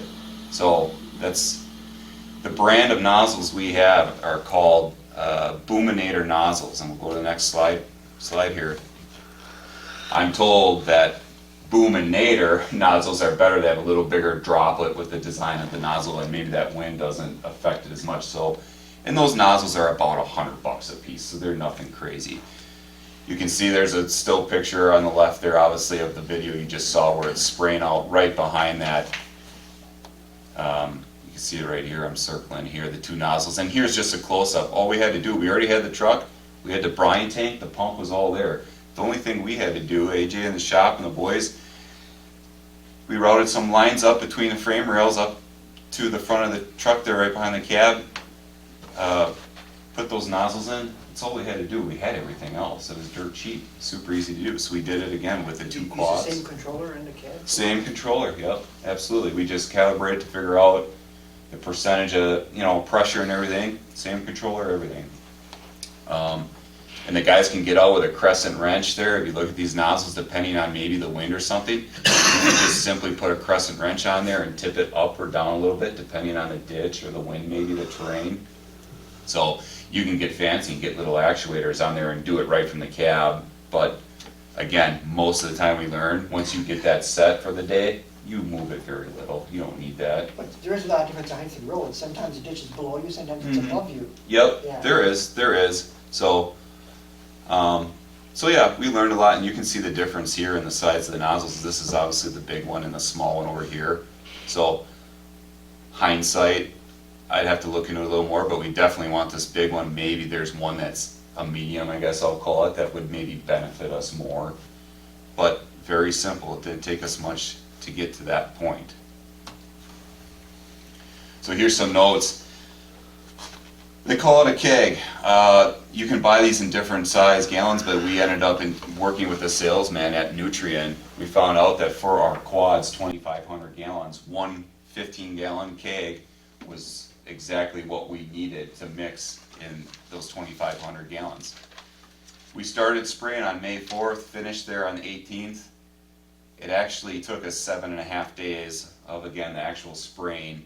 If it was too windy, we couldn't go. If it was raining. So with 3 rigs going, 7.5 days spraying all those lane miles, which as you see there are 570 lane miles on the county, 288 on the state, just over 2,000 acres sprayed by my math, 15 gallons an acre rate. That can fluctuate a little bit, of course, but that's a lot. We did a lot, and we learned a lot. Again, I think the biggest thing we took out of this year was how much the wind gets us. And I will tell you that I think on our county system today, we mow the county ditches twice a year. And I think this application is perfect for that because, and we'll get in, I'm getting ahead of myself, there's some more pictures coming up here, but It really suppresses the grass and holds its own for so long, and then you do get a few later on, the residual and whatnot is gone. A few weeds come, the grass starts to get a little scraggly, it doesn't look as nice, and it does need a mowing. Well, then we hit it with that second mowing, so this is taking the place of our first mowing. On the state, they only let us mow once a year, minus where every third year we do a mow out to control other noxious weeds and woody vegetation. They weren't as keen on having us spray and then mow, because now, well, that's gonna cost more, and they didn't like that as much, so maybe the answer isn't so much on the state. We'll talk with them more this winter about that, or maybe you're only spraying on the state where there's that mow out section where you know you're gonna mow it at some point later in the summer, early fall, but I think on our county system, it worked awesome. I could tell you, on a normal year, you know how it is, the grass starts growing, you get the spring rains, it gets warm out, the mowers are out, we even worked overtime Fridays in the past. The mowers can't get around fast enough, and I'm getting calls, where's the mower? I can't see at this intersection, I can't see over here. And I have to tell them, they're out, they're coming around, but we can't be everywhere at once. That's a lot to mow, right? Mower is going 4 miles an hour and we're spraying at 10 or 12, so we get around so much quicker. This year, spraying on the west side, I didn't get one call this spring, not one, asking me, where's the mower? I can't see at the intersection because we had the grass suppressed. Joe got him on the east side, and I laughed at him, but I didn't get him. So, Hey, would you Yes. say just a little bit about Yes. that window of opportunity for spray, how and when you can? yeah, so, If I'm getting ahead of you, just go ahead. no, that's okay. I want to back up here and maybe just kind of show you. Here, we'll look back at this picture, but, you know, the salesman at Nutrient told me, he said, the grass that you want it to be starting and growing, it should be green, basically, as you see there. Still short, that's when you start. Typically, it's probably anywhere, depending on the spring, from, I'll just say early would be mid-April to beginning of May. But he said, your real indicator, he said, look at the dandelions. He said, when you see your first dandelion pop, go. Because again, you want that grass to be short, because you want to keep it short. The weeds are there, that parsnip is there, the little rosettes are there. You might not see them, but they're there. And that's the other part of this. We're suppressing the grass, and this recipe is getting rid of the invasives. And I'll show you a picture here. This stuff knocked out the parsnip 10 times better than I would have hoped for. It was awesome. Here's a picture. Here we can spray as you look around a curve here. You can see right here, see this definite line. Here's parsnip all on the back bank. You would think maybe, you know, a few weeks earlier we mowed this. This is from spray. There's not a weed or parsnip in here. And the year before, this would have been parsnip right out to the road. It did a knockout job on particularly parsnip. I will say that. So you can really see there that definitive line, okay? You need a 20-foot nozzle. Mm-hmm. Mm-hmm. Here's a road we sprayed too. It's a big thing, you know. You hear about pollinators all the time today, right? Big thing. We spray this road. This recipe is selective. It does not take out milkweed. Look at all that milkweed right there. Thriving, really. I'll tell you, and I don't know if this is because our spraying and keeping the grass low and helping get rid of the weeds, the competition. I felt like I saw more milkweed where we sprayed this year more than ever before. So I don't know if we're giving it that chance to thrive, you know, without the competition. Maybe, maybe not. I don't know. Maybe it's just me, but there's certainly an area where it was big. All right, who wants extra credit? See that little white dot there that the arrow's pointing to? Who knows what that is? Anybody? Anybody? It's small, it's hard to see, but it's there. It's almost like an aphid, isn't it? Not quite. And then egg? It's an egg sac. It's a monarch butterfly egg sac. On the milkweed, like it should be, where we spray. And that makes the pollinators and all those people that walk life very happy. Yeah. So that's pretty neat that it does that too. The milkweed was a giveaway for the egg. Yep. And it took me a long time to find that little bugger too, so, There aren't many this year. yeah. Anyway. No, well, and if you guys ever, the monarch, it's endangered now, isn't Yes, it? it is. If you ever, their wings they're so fragile, if you ever had one, or if you just go like this with your fingers on the wing, they're thinner than paper, you'll rub a hole right through them, they're damaged. Don't quote me on this, but I believe it's, so the monarchs in the summer, they go up to the prairies in Canada, they go back down to Gulf of Mexico in the winter, takes them 3 life cycles. They're born, they fly, they reproduce, they're born, then they die, and then it takes 3 life cycles to get one direction, 3 back. The Generation 4 is the one that flies the Mexico. Right, right. So you can see why they're endangered, and, I mean, you drive along the side of the road, and the cars wipe them out and stuff. The state had us do a pilot program a handful of years ago here on 26 South. They only had us, very little mowing. They wanted us to leave the parsnip and help the pollinators and see what the weeds did, and we did, I think it was over 3 years, and they had us do mowing very little, and eventually they said, we actually want you to mow more right along this edge of the road and mow the entire median, because they found that they were from car kill. We were wiping, not we, but traveling public was wiping so many out trying to cross the road basically. Like, it's better if we actually mow that stuff off and they're not sensing that, I guess, so to speak, and flying across the road and getting wiped out. So they had us mow the entire median and a little more on the outside to try and keep them at bay a little bit more, if that makes sense. So, just interesting stuff there. This is something, this is textbook, okay?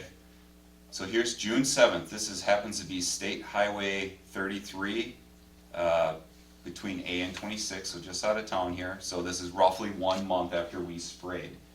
I can tell you that I know the tanker sprayed this road, our big semi-tanker, and the day they sprayed it, it was dead calm. So what I'll say is perfect conditions for what we were doing.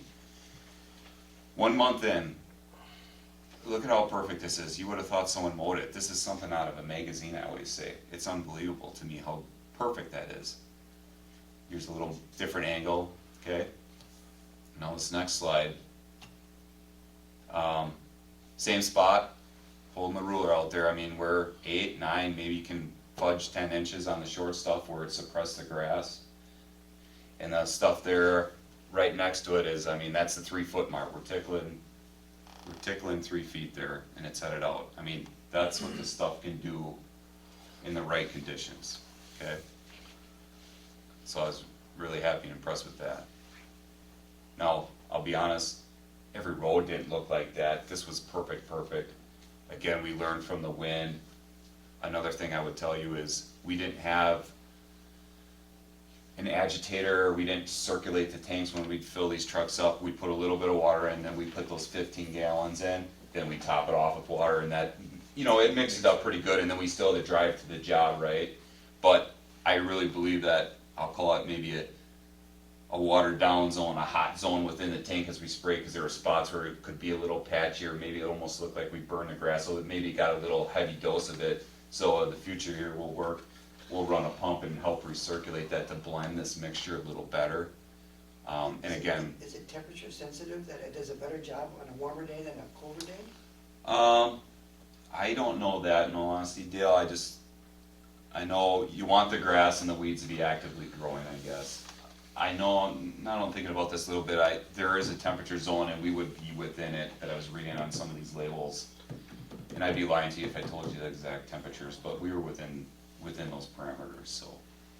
But day by day, you might notice a difference if it's. Sure, or early in the Might be morning more versus the effective, I don't afternoon. think, Yeah. Usually things are a little warmer, they work a little better. Yeah. Yeah. Now, I wanted to show you I was gonna take pictures at the exact same spot there months in so we could really watch it.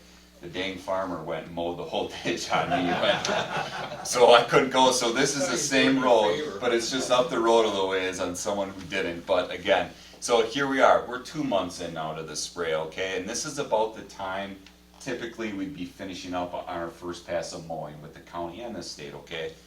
So here you can see Yeah, the grass is a little rougher right here. We got some type of a little bit of a weed, I guess I'll call it, coming. And there's a couple milkweed here, and you can see the yellow parsnip again on the outside coming, okay?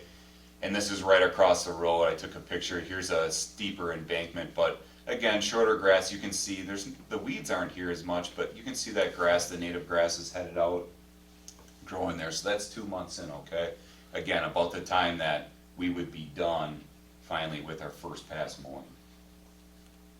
So a little rougher, but still very greatly holding its own. Here is a spot that was unintentional, but we missed on accident. We skipped it one day due to wind. On 26, this is just south of Juneau here.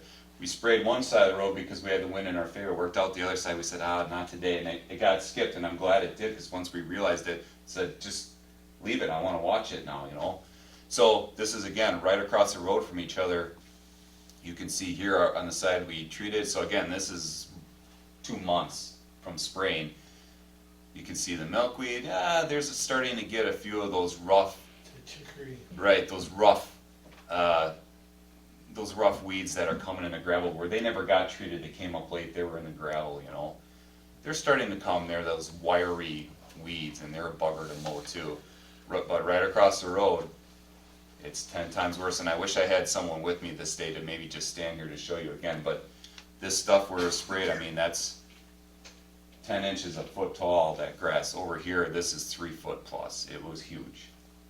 So that was on accident a good test spot for us, so. Okay. The big finale, right? This is all great, but show me the money, Nate. We tracked all this with special job numbers, apples to apples. This is now only on the county. We did not do the state, because the state we did some mowing. This is what it costs, okay? Spraying on the write-up, so we had our labor, the equipment, the materials, our spray, our herbicides, and water, for a total of $30,800 there. By 570 lane miles, that came to $50 a lane mile to spray, okay? Apples to apples, mowing the same exact roads. On the west side, you can see the labor there obviously is more because it took how much longer. The equipment is more. We're running a tractor, how much slower. A rear flail mower, a side flail mower, and one of those are 3 tractors is what it took to do that.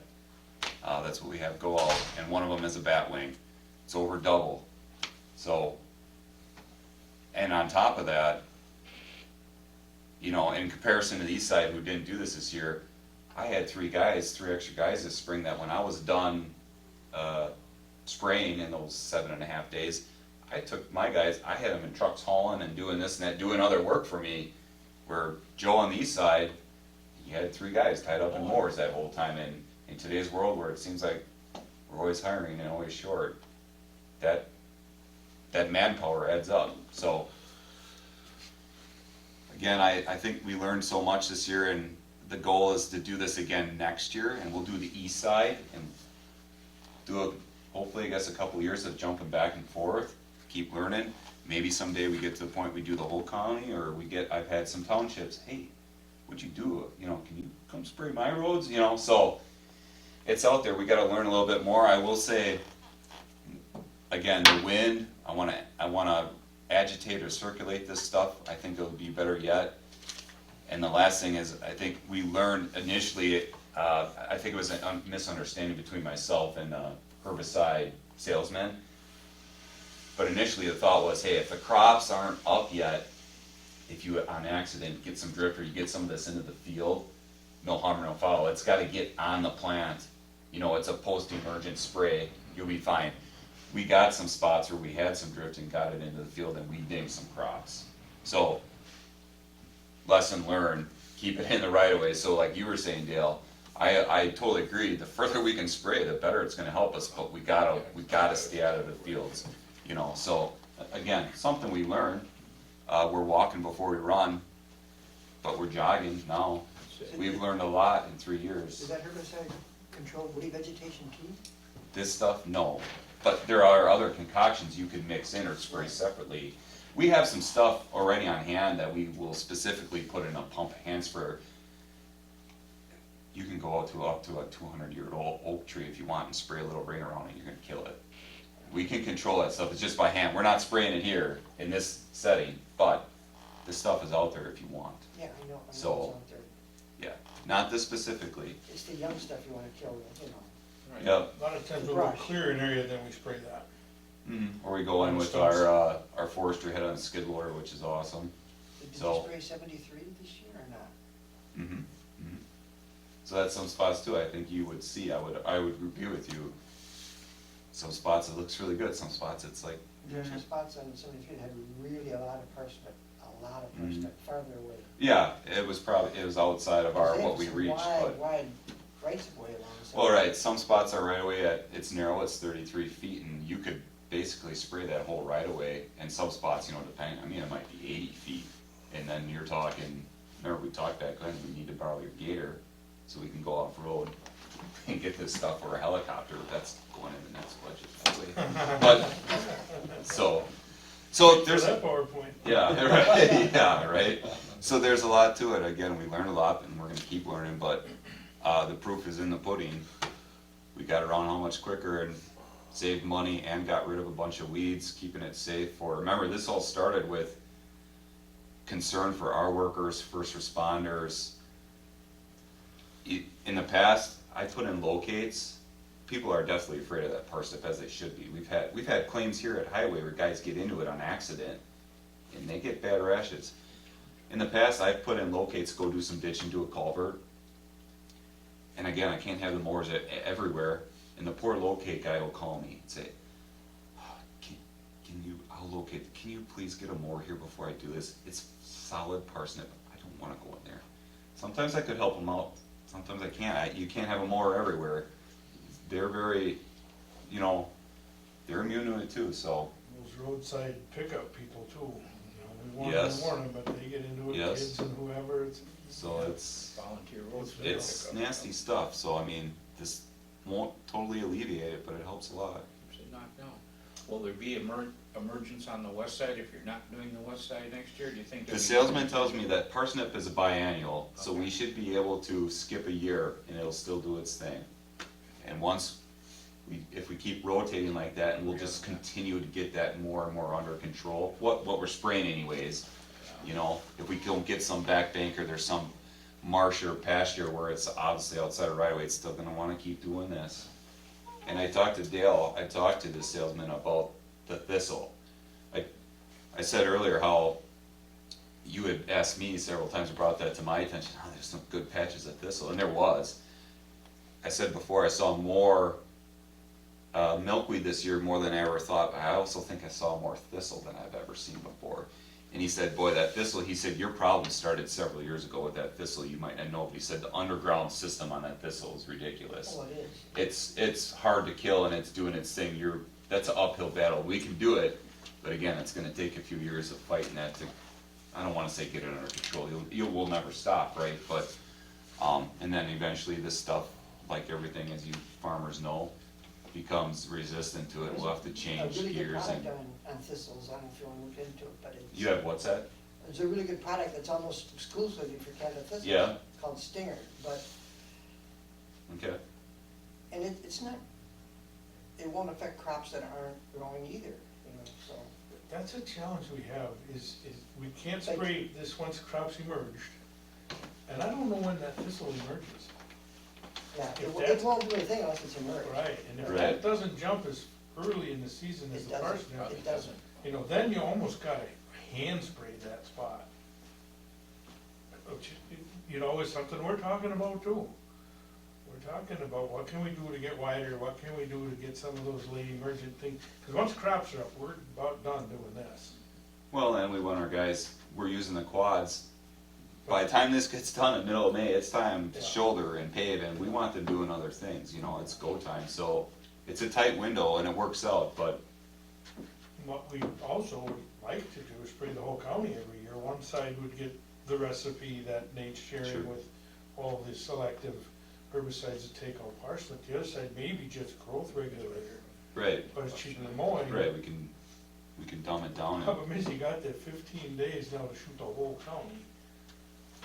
That's gonna be a challenge, but we're gonna work at it. yeah, it's tight window, and maybe in the future we have one or two more rigs that do this, you know, I don't know, but again, we'll continue growing, and I like what it does in general, we'll get better at it, and I've had, Truthfully, I think that's the answer, what's that? 1 or 2 more rigs, because if you got a bad windy day, Oh, there were you gotta days park it was you a gotta beau- park it. right, there were days it was, like I said, we learned 10 miles an hour, if the wind was above that, forget it. It, you know, so, there were beautiful days out You have a there. narrow window, and then if, that makes it narrower yet. Mhm, yeah, Just in theory, and there's more to this discussion than the simplicity of looking at what he saved here. $33,000 will buy an insert, or more than buy an insert.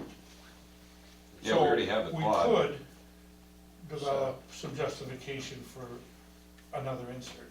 We got another quad. Mhm. The nozzles don't cost much, you know, the state loves the anti-icing, so, you know, we can put some winter hours on the rig as well, which makes it easier to Multi-purpose. justify. Yeah, I don't know if we're there yet, but right, well, it's something to talk for the Growing future, that. yeah. we got tractors, maybe another tanker. We got the Something, tractors. yeah, we can decide, but I've had, this was a topic, people were talking about this at the patrol superintendent conference that I was up at, and I've had several counties already, hey, can you share some info, what are you doing up there? And, cause I don't wanna say that we're the leaders on it, but we're definitely one of the first ones doing this, and it's gaining popularity for a reason, right? So, it's gonna be coming around more and more, so, I did have a couple of farmers come to me and say, you know, my crops got dinged, but they weren't upset, they were glad the weeds weren't there. yeah. And in all honesty, I talked with a handful of them, and, honestly, I didn't have 10 of them, but I'll just say 9 out of 10 of them that I talked to, and I went out and checked and measured, and I met with them, and again, yes, they were happy we were doing something, but 9 times out of 10, their crops that got dinged, they were cheating, and they were well within farming in our right of way, so it's like, okay, you got me, but I'm gonna show you this, now I got you. Yeah, So, we sprayed our corn. right, exactly, so there's some of that too, honestly, but again, There's a lot of that. there is, but, so, it goes both ways, but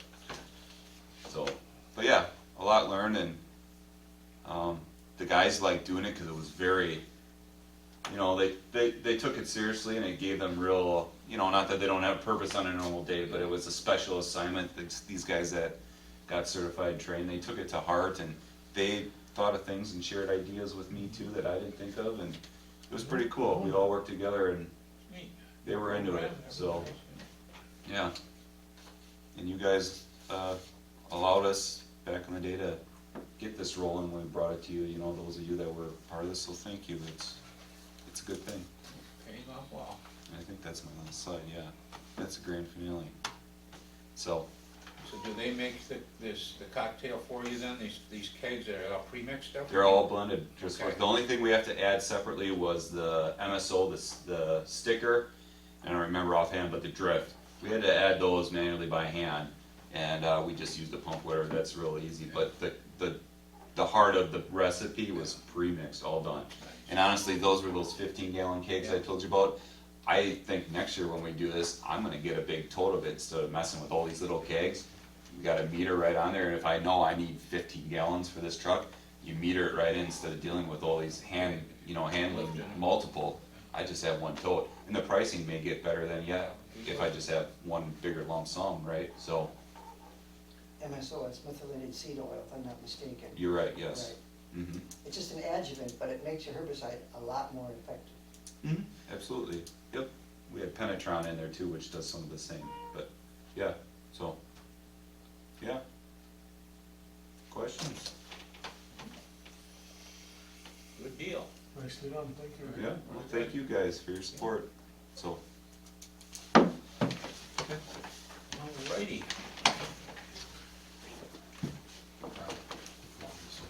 You don't have to, you're welcome if you want to, but you don't feel you have to. You think you can want to see the truck? You wanna take the 5 and go take a look at the trucks before we move on? What's- I gotta leave early, I got a town board meeting tonight. Okay. We're probably good now. Thanks, AJ. Yep. If you wanna go, go ahead. Yeah, I mean, I can take anybody when we're done. We can afterwards, whoever wants to. When you had them parked in front of the, I sat in that, There you go. Yeah. and then I was thinking, oh my goodness. Thanks, everybody, have a good Yeah, evening. You don't sit jump in this and go. Yeah, no, There's a lot They're going on in there. They're intimidating. All right, approve the minutes of September 8th, 2022 meeting. Chance to look at them, any additions, corrections, are we good with them? Also move to approve. John, I'll second it. Dale, all those in favor? Aye. Opposed? Minutes are approved. 5A, highway condition safety concerns. You got anything you wanna bring forward? Hearing nothing, we'll move on to commissioner report Okay, by recruitment. we have hired another young highway maintenance tech. This young guy, he'll start with us on the 17th. His name is Jason Carlson. Nice young, he's 20 years old. Nice kid, lives in Horicon. Got a CDL, been working on a farm, big farm, with loaders and equipment, dozers. So he's got some exposure to that. But he did really well in his skills test out here, he can drive well. Green as the grass, pretty kid. Glad to have him, hope we can keep him. We interviewed 3, hired 1. We've got 1 vacancy left, and we're remaining optimistic that we wait long enough, we'll get another qualified applicant and get somebody in here. So we're holding our own. We're holding our own for now. Glad to be able to report that. I've got an update on the equipment. We sold those 2 brooms on Daybell Auctions. They didn't pre-sell. We had one fellow from West Africa trying to get the money wired before they went to auction. And that's harder than, I guess, anybody would imagine, to get money wired here successfully. So he didn't get the money to us on pre-sale. But he did, however, buy one. We sold them both at auction. One went for $20,100, and the other one went for $26,000. They sold minutes apart. I don't know why they such a spread on them, but that's how it went. The lower price one went first.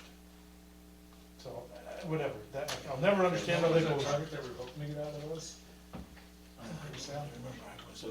think the target at pre-sale, Mid-teens, wasn't it? it was a little more than that, I think, and then you gave the auctioneer some room to, you gave him some room to negotiate within his, so we did well. We're within the range that you wanted pre-sale.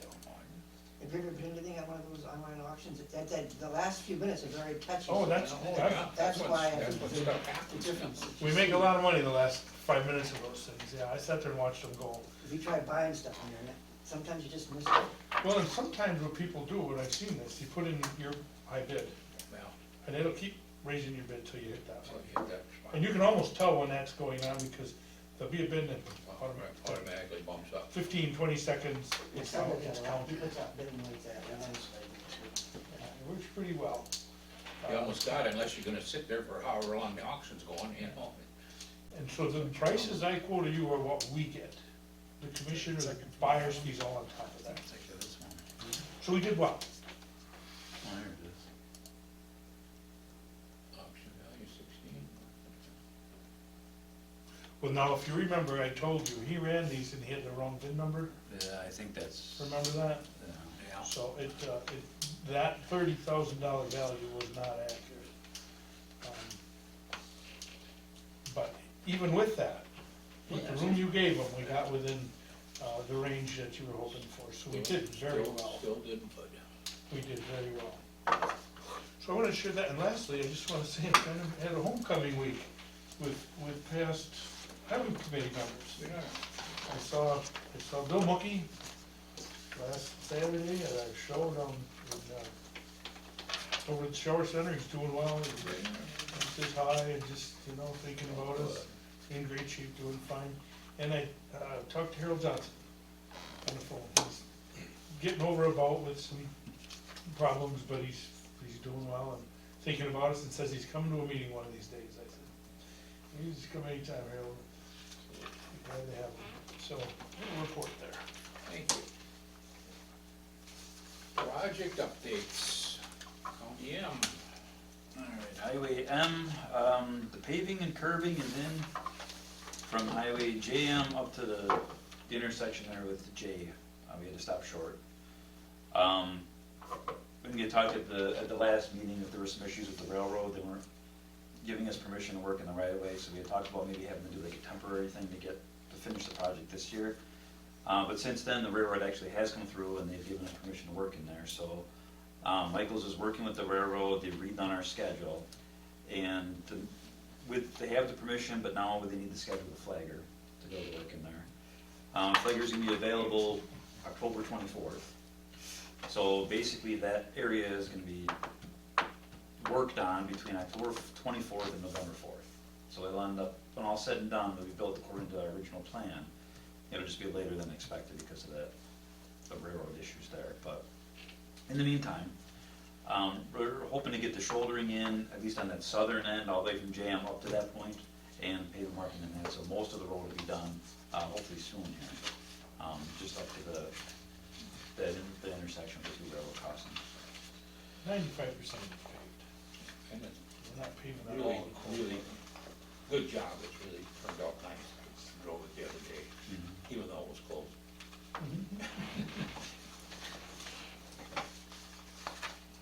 Think it'll turn out to be a good project that people should be happy with when it's all done finally. After how many, 4 or 5 phases here. All right. On item B there, 2022 HMA Paving Contract. Highway Q actually opened today, so that road is essentially done. We'll put a little beam guard in, right up by the curve. There, we're gonna put a section of beam guard in there, but otherwise, Highway Q opened today. Highway J, the long J, the one out here, that road, we got the curbing in, and the pulverizer is supposed to be there on Monday. Start pulverizing the pavement. That's where Jay's at.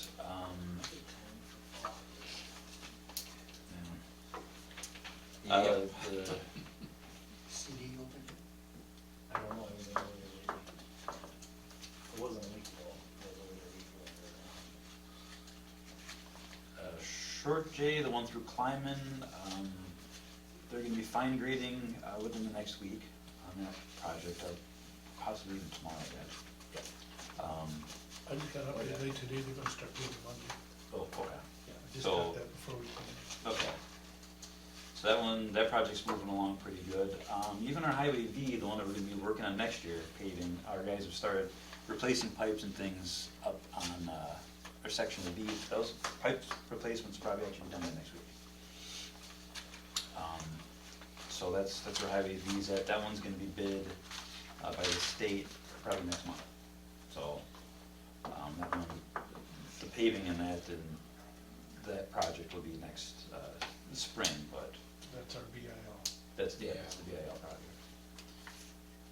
And Highway S, we get that one further down the agenda here, so. We can talk about Highway S. GAL grant funding update, talked about that a little bit here, but any more of an update? Yeah, we actually heard back from DOT and we got 2 more grants. We got a grant for Highway A from 151 up to Fox Lake. That's great. It's great. So, and the plan is to try and do that road with concrete. And then we got another grant for Highway M from 151 into Waupun. So, schedule-wise, the DOT, with their funding cycles and everything, we can't bid either one of these projects until after July of 2024. So I don't think we would bid a project of that length and complexity in the second half of the year. So I think that pushes Highway A back to like 2025, but possibly Highway M, maybe second half of 2024.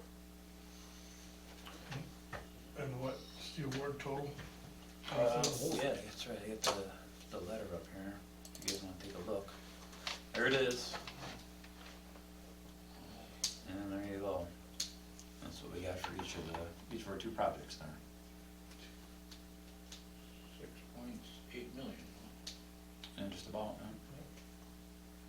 great news. Well done, gentlemen.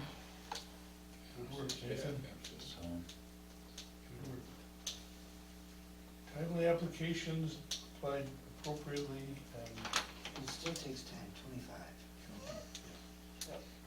that's the process, unfortunately, but at least it's on the list now. And funding's been allocated, that's a big step. Mhm.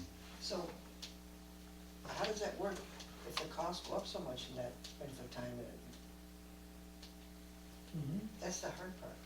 it's hard, and it's pretty typical, and it happens a lot on bridge jobs. And what we do then, as a group, WCHA will get after DOT and start a process of appealing for and negotiating for increasing the fund.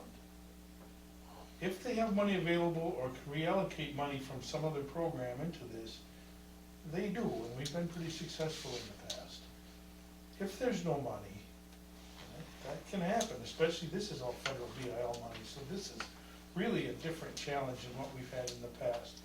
If there just is no money available and they cannot increase the contribution, sometimes what happens is, they give the local another year to raise the rest of the funds to reach this, or the prices just keep going up. Or some groups will punt and say, I'm never gonna have enough to cover this. Then that refreshes the pot and maybe you can negotiate the other jobs. Don't ever like to cannibalize somebody else's project, but sometimes that happens. It's all about available funds. They will negotiate with us if they have an option. If I they know don't, they road struggle. concrete is different, but I've heard from various concrete contractors in our area, they can't even get the concrete when they want it, and when you do, there's surcharges for it, Part of that above problem, and above every time part of they that pour a problem is project. driver shortage. Part of that problem is driver shortage, they don't have enough drivers. Try to get concrete on a Saturday now, you're just about out of luck. Can't do it. Anybody do that? It's just really, that's changed a lot. There was rumor and fear of a cement shortage, and I don't think that happened. I haven't heard of that one. but Drivers are timed out, you just can't get them. A lot of these contractors will not go to anybody that's not a concrete contractor. You're a homeowner, you want to pour your own It's true, concrete. they won't. They just won't. You used to pour your own, forget it, you're not getting the concrete. Right. Well, that's awesome news, That's Nathan. great news.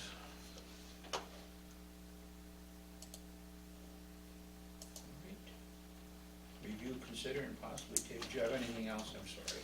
No, that was great. I just wanna say though, those are 80-20 grants. 80%, 20% will have to fit into our budgets in addition to what we were granted. Okay, item 8, review, consider, and possibly take action on the following: jurisdictional transfer of County Highway A in the city of Fox Lake.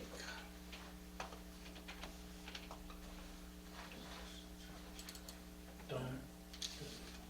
All right. Do you want me to talk about this? Go ahead. Okay, so speaking of Highway A, we've actually started a little bit of design on Highway A because we knew it was coming. And in the process of doing that, we found that this section of A, and you guys can see where this is, you got Highway C down here, Fox Lake up in this area, Highway 68. There's this little stretch in here, this is the city limits of Fox Lake, so basically this is within the city. Back in 2002, City of Fox Lake passed a resolution to take this, that they'd be willing to accept this as a city street. Unfortunately, according to the state, that process was never completed. So as of today, the road is ours up to right here. So with the BIL grant, because this is our road, this is our responsibility. The thought here, I think, when we found this was a couple weeks ago, I want to talk with you guys about it and see if we wanted to revisit this transfer process. But now, since we found this, we found out about the BIL project, so we want to make sure that there's probably another conversation that's going to take place between us and the city, and to see what is the proper way to handle this section of road, based on the project, based on the city's interest in whether or not they still want to take this. But Actually,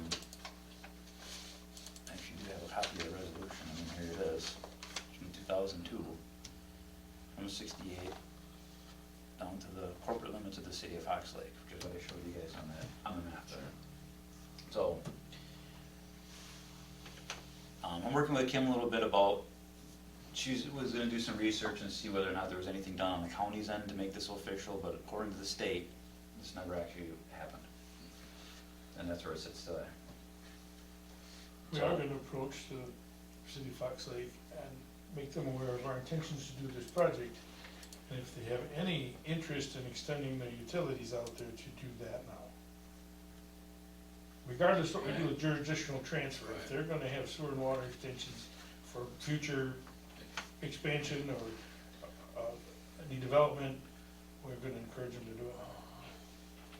So when we come through the project, we aren't hamstrung, or they're not digging up a new road. Would they be willing to fund their 20% of 80/20?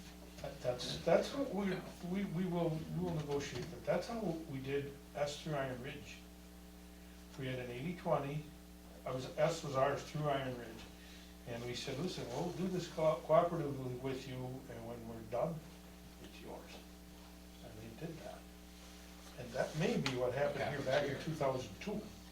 That road from 151 to Fox Lake, I believe, was done in 2002, and maybe the deal was, we'll do all this and then you take it. This could be to their But advantage. no, well, I think a concrete road for Concrete free. road now, you know. It may happen, it may work out just fine. The other thing too is because that is in the city, we've done municipal agreements where our road goes through a village or a city, you know, they pay their share too. So I think there would be at least that Yeah. with this project. Another thing I think we'd talk about, at least preliminarily, is if we're gonna do all this, maybe we straighten out, realign that intersection up there. Yeah, that's kind of So you're not looking over your shoulder to see if anybody's coming on 68. You don't come in at a 90. I don't think the crash history's terrible, but it's not good. And if we're doing a permanent job up there, maybe we can realign that's that. a good idea. Get that There thing. was some talk at one time to making that Highway 33, wasn't there? Mhm. And one of the reasons how it was because of the intersection. Right. 26, yeah, you take 26 to 151 and 33 up here to, yeah, get it out of Beaver Dam. Yeah, but every time we talk to DOT, of course, you're talking to somebody new because they move around up there frequently, and all you get is deer in headlights.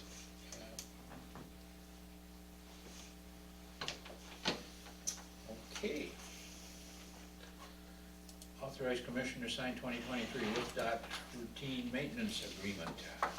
Something that I got that up there, is that we do every year. Yeah. Routine maintenance agreement is our contract with DOT to have us maintain their highways. All the snow, repair things, replace pipes, shoulder, crack fill, whatever they deem necessary, we do, actual cost reimbursement. But they have a budget and we have a contract. And it's called routine maintenance agreement, or RMA. As you can see from the table up there, we have a $210,000 increase over last year. Some counties got more, some got less, we did okay. Again, we spend their money at their directive. Their rep or legman comes around every week, talks to our patrol troops, they go out and look at things he wants us to do on his system, we do it and we bill him. Every year I ask the committee for action here to authorize me to enter that contract. And then in addition to the RMA, we typically get discretionary maintenance account monies. They'll have some extra money for repairing concrete joints out on the big roads, blow-ups. They'll have $100,000 to $150,000 contract with us if they have the money, and that'll come along throughout the year. As they, for example, if they have a good winter and they have residual money from their winter fund, they'll say, hey, let's spend that on concrete repairs or a big pipe replacement or some bridge work. So if there is a blowout, they don't contract to get that done, they have to go through the county to do it? Yep. They don't have to, but they Seems do. like a lot of hands. Yeah. It's cheaper and easier for them to hire us than contract it. If they gotta write contracts, take bids, chase it, you say, hey, Dodge County, go do $150,000 joint repairs for us. Bill us your actual costs. It's quicker, cheaper for them to do it that way than let a contract to somebody, so everybody wins on those deals. But I don't know how much it's gonna be till after the winter. So those contracts come in random throughout the season, and so I'm asking the committee to give me the authorization to enter these contracts as they come to us. I'll entertain a motion to approve, to authorize the commissioner to sign the Wisconsin routine maintenance agreement as presented. Okay, motion by Jeff, second by John. Any other discussion or questions? So what happens if they run out of their budget and then they need more done? What happens then? They will authorize us to go over if they need to, Okay. and we have. Now, years ago when I got here, we stayed within our budget, but we were one of the few counties that did. They just ran roughshod over the top of DOT. I don't care if you're out of money, we need some work and we think this needs to be, so they still paid us. We didn't run over, but that was, the penalty for running over is they paid you. They're much more organized now and much more on top of their game. And if we're gonna go over, they know it, and so do we before it happens. They do a really good job tracking their money and trying to prioritize it. We've also had the problem in the past, where they come along in October and say, hey, I think I got $100,000 left, can you help me out? We're like, no, we're tying up way too many loose ends in October to take on any more work, so get us that in June, July, and August. Fit it in the schedule and get your work done. And they've become pretty good partners that way. Okay, anybody else, any questions, comments? We have a motion and a second on the floor, all those in favor? Aye. Opposed? Carries. Thank you, John. Thank you. No parking restriction on County E in the town of Eustis, Ford. All right, I'll show you this one. So, oh, not that one. That one will be later. So we were asked by town chairman about this intersection right here. This is our Highway E and this is Robin Lane, to take a look at some no parking signs for this intersection. So just so you guys know, this map is north is to the right. So you turn your heads, brains 90 degrees. This bar here, this is the Sinisippi Pub. So I think customers from this bar are parking in this area. And then what's happening, and I'll show you this, is I took my vehicle out there and you park, you're on Robin Lane and you're looking, this is to the south and you guys, nobody's parked here now, unfortunately, but if you see cars parked in here, you're gonna have a hard time seeing traffic coming from this area. You kind of pull out and you're surprised, and then the same thing if you look the other direction. If cars are parked in this lane, you're gonna have a hard time seeing vehicles coming from this way, and the bar's right here. So they asked about putting in no parking in what would be this blue area here. So what we did is we looked at the DOT standards for this, and that was the first thing I had up here, of what it would take. And here's the same intersection. This is where I was parked, the vehicle waiting to turn. This is your line of vision to see this car that's in traffic. Here's the farthest away, or the closest, I should say, you'd want a parked car to be so that you're not blocking this line of vision. Anything parked in here would be in your way. So you can see that about from the center line of Robin Road, or Robin Lane, 260 feet is what would have to be a no parking zone. And then you go to the north, and it's about 225 feet to where you could have that first car parked. So those distances are about what I'm showing with these blue lines here, and you can see it's a decent amount of distance. In order to do this, we'd have to pass a different ordinance like we do with the CP, no parking. So that's number one issue here. Number two, and I'll show you this. This is kind of taking that same intersection and zooming out. The yellow area is currently signed as no parking. This is the other side of the road, and it goes all the way from Lake Drive here all the way around to just south of Wren Road. There's no parking signs posted there currently today. But here's our no parking ordinance, and this is the entire ordinance. You got Highway T, Highway T, Highway I, Highway S. We're going to be adding CP when they update the website. So all those no parking signs, can't enforce them. So if we're going to do something with this ordinance, I think we would have to consider this whole thing all at once with our change to our ordinance. So this is what the town has asked for. Now, in the meantime, thinking about different ideas here and possibilities, we are gonna be resurfacing this in 2023, this is on our list. One of the thoughts of something else we could try, and I've not mentioned this to the town yet, is resurfacing this, but taking this lane and putting it on the other side. So now the parking is, oops, wrong Which one. was, that's where the yellow line was, that was already, Yes. no parking. Right. So now, that would clear this side out. And, To get That blue line eliminates roughly 20 cars. yeah, the distance wise, that's all total, yeah. That's a lot. So, and it's quite a distance, and I think you can see that from the picture. Is that you can see that, I mean, how, you know, you park here, your line of vision is gonna go to here, so the first car can't be parked until you're way back here. So that's a distance of 260 feet or so.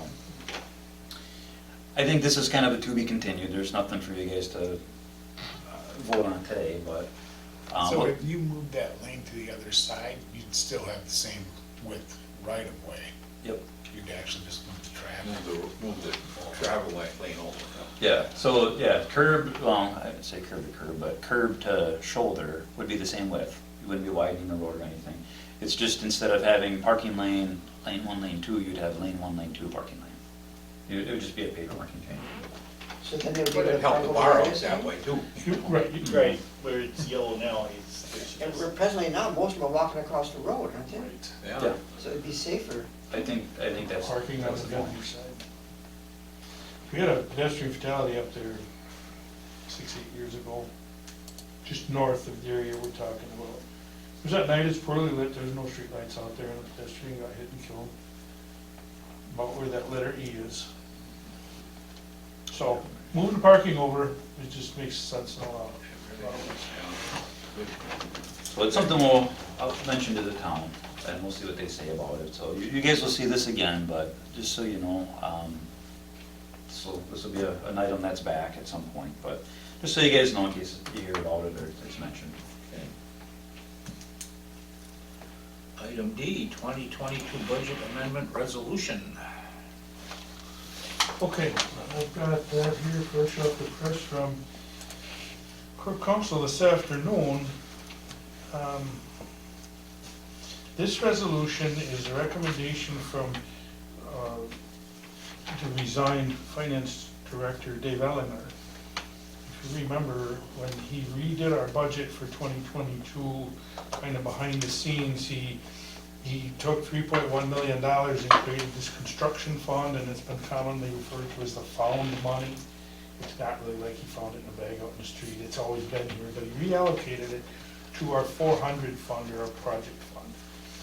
And when he left, he said, one of the things you're gonna need to do is amend the 2022 budget to authorize the use of this funds. So that's what this resolution does. I'd be glad to read it if you want me to. Yeah. It's new, and I didn't have the opportunity to share it, because it literally got carried over here 20 minutes before this meeting started, or I would've had it in the packet. And the goal, if we can do this, is get this to county board for their October meeting. It's amending the 2022 budget. So, it's a 2022 Dodge County Budget Amendment, Highway Department budget. In parentheses, transfer between capital fund and capital budget for highway projects. To the Honorable Board of Supervisors of Dodge County, Wisconsin, whereas the Dodge County Board of Supervisors adopted the 2020 Dodge County budget on November 9th, 2022. That's got to be changed. It's got to say the 2022 budget. Whereas due to the events which have taken place and circumstances which have changed since the Dodge County Board of Supervisors adopted the 2022 Dodge County budget, it is now necessary to change the amounts of some of the various revenues and expenses that were stated in the 2022 Dodge County budget for the Dodge County Highway Department at the time it was adopted, and whereas the Dodge County Capital Project Fund provides funding for Dodge County highway paving projects, and whereas the Dodge County Highway Committee maintains a prioritized list of county paving projects and has reviewed the 2022 list of projects at its meeting on October 6, 2022. And whereas the committee recommends the Dodge County Board of Supervisors approve a budget amendment to transfer $3.1 million from the Dodge County Capital Project Fund to the 2022 Dodge County Capital Projects budget to be used for 2022 county highway paving projects, County Trunk Highway M from JM to J, and County Trunk Highway J from 1660 to G. And whereas the Dodge County Finance Committee has reviewed the budget amendment proposed here and recommends the Dodge County Board of Supervisors approve the budget amendment to transfer $3.1 million from Capital Projects Fund balance to 2022 Capital Project budget in the amount of these revenues and expenses as specified in the attached document entitled Unbudgeted/Excess Revenue Appropriation Revenue and Expenditure Adjustment Form, adjusted hereto and incorporated herein as Exhibit A. Now therefore be it resolved that the Dodge County Board of Supervisors approves the budget amendment in the amount of $3.1 million and with adjustments to revenues and expenditures to the 2022 Highway Department budget as reflected on Exhibit A, and hereby authorizes and directs the Dodge County Finance Director to change the amounts of these appropriations as specified in Exhibit A, all of which is respectfully submitted this 18th day of October 2022, Dodge County Highway Committee with signature provisions. The next page is signature provisions for the Finance Committee. If we approve it here, we'll go to the Finance Committee for their meeting next week. The fiscal note, after the Finance Committee signature block, says at the end of 2021, the Capital Projects Fund balance was $3,871,700. Of this amount, $744,158 was committed to the 2022 capital projects budget, leaving a balance of $3,127,542. There is $3.1 million available for additional road construction projects. Finance Committee review date October 10, 2022, and provision for the chairman's initials. 2/3 vote of members-elect required. Resolution summary, resolution amending the 2022 Dodge County Highway Department budget, transferring $3.1 million from Capital Project Fund balance to 2022 Capital Project budget for county highway paving projects. So basically, you're moving money from one fund to another, is what we're doing. Yep. To use for what purpose?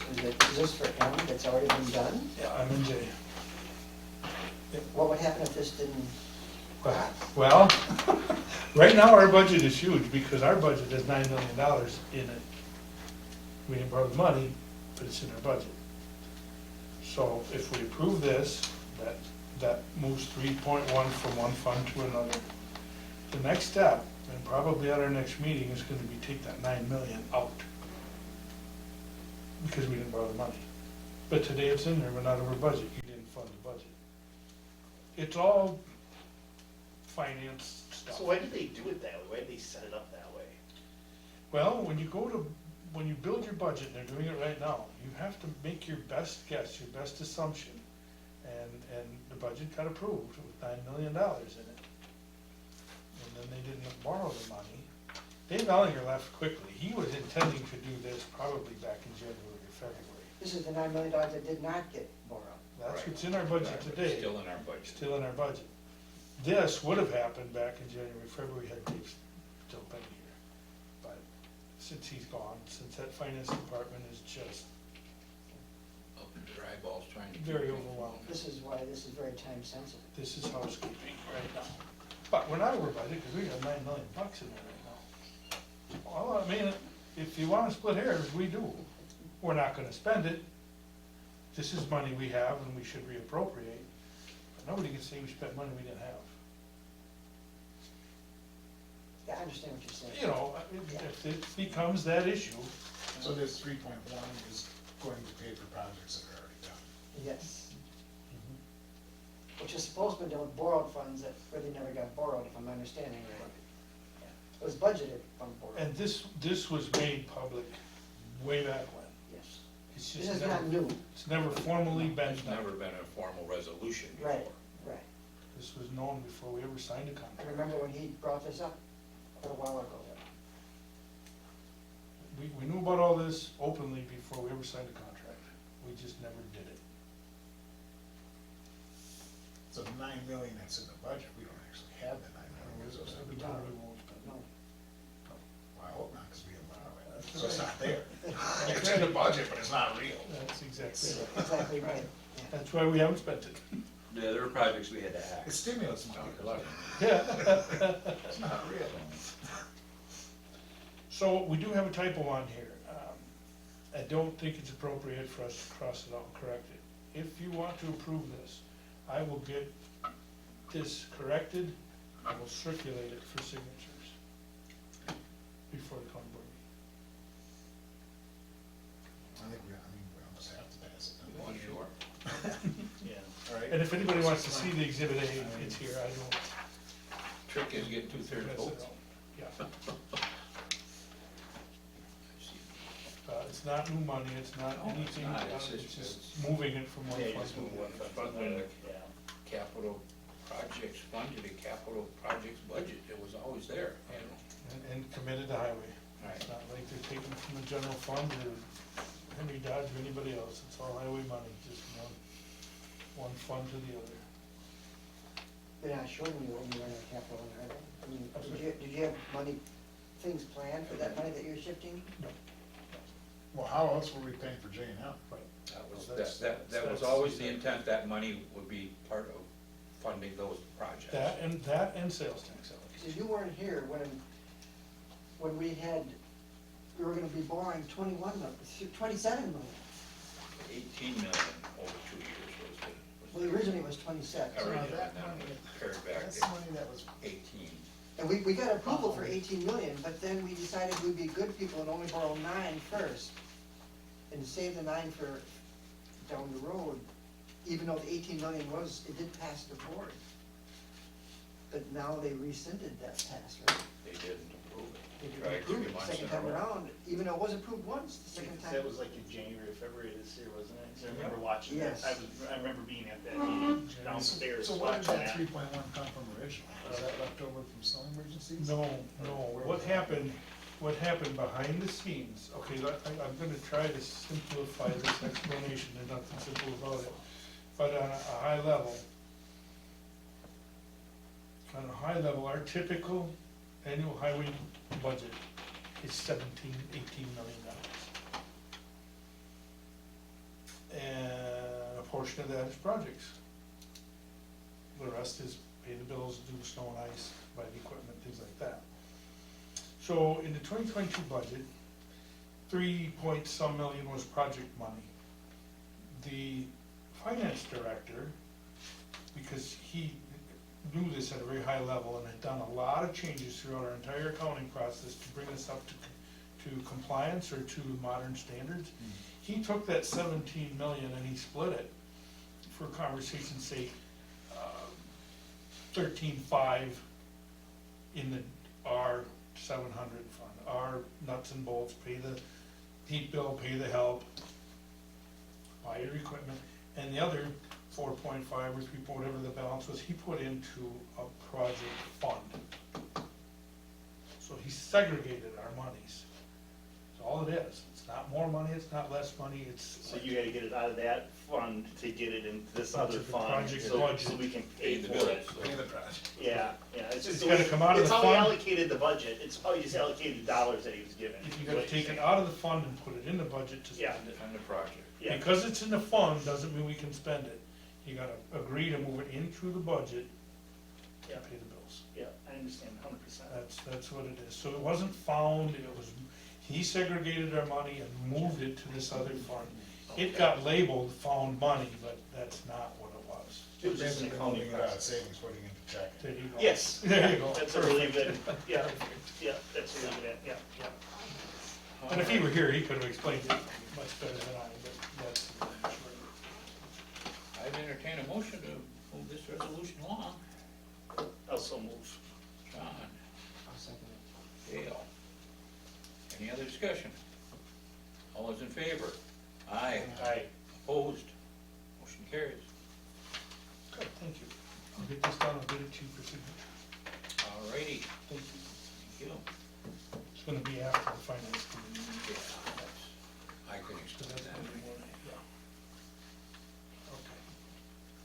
request to postpone highway improvement project County Trunk S. Got a letter from Northeast that they're willing to hold the price. There it is. So we received a letter from Northeast Asphalt, Water Highway S project. It's the one from A to 26, the 1 mile. They're proposing postponing it till next year, but the price would stay the same. So, we currently had that contracted, right? So, what's their excuse? Well, it's not an excuse, it's probably more our problem than theirs. This didn't get let till August because of our delinquency. Delays. This got let in August, they'll still pay it. They said, you know, here's our schedule, here's what this is looking like, this would get paid late in the year. I said, you know what, I'd rather punt if you'll hold the price. They said, it's fine with us. I don't wanna pay this in November, it's not an emergency. If they'll hold the price, I would rather do it next spring. Have a better job. Do a better job. Yeah. So, you know, you let projects in August, you're rolling the dice, and that's the way it is. So, our recommendation, we accept this agreement. Okay, motion by Dale. Is there a second? A second. By John. Any other discussion? All those in favor?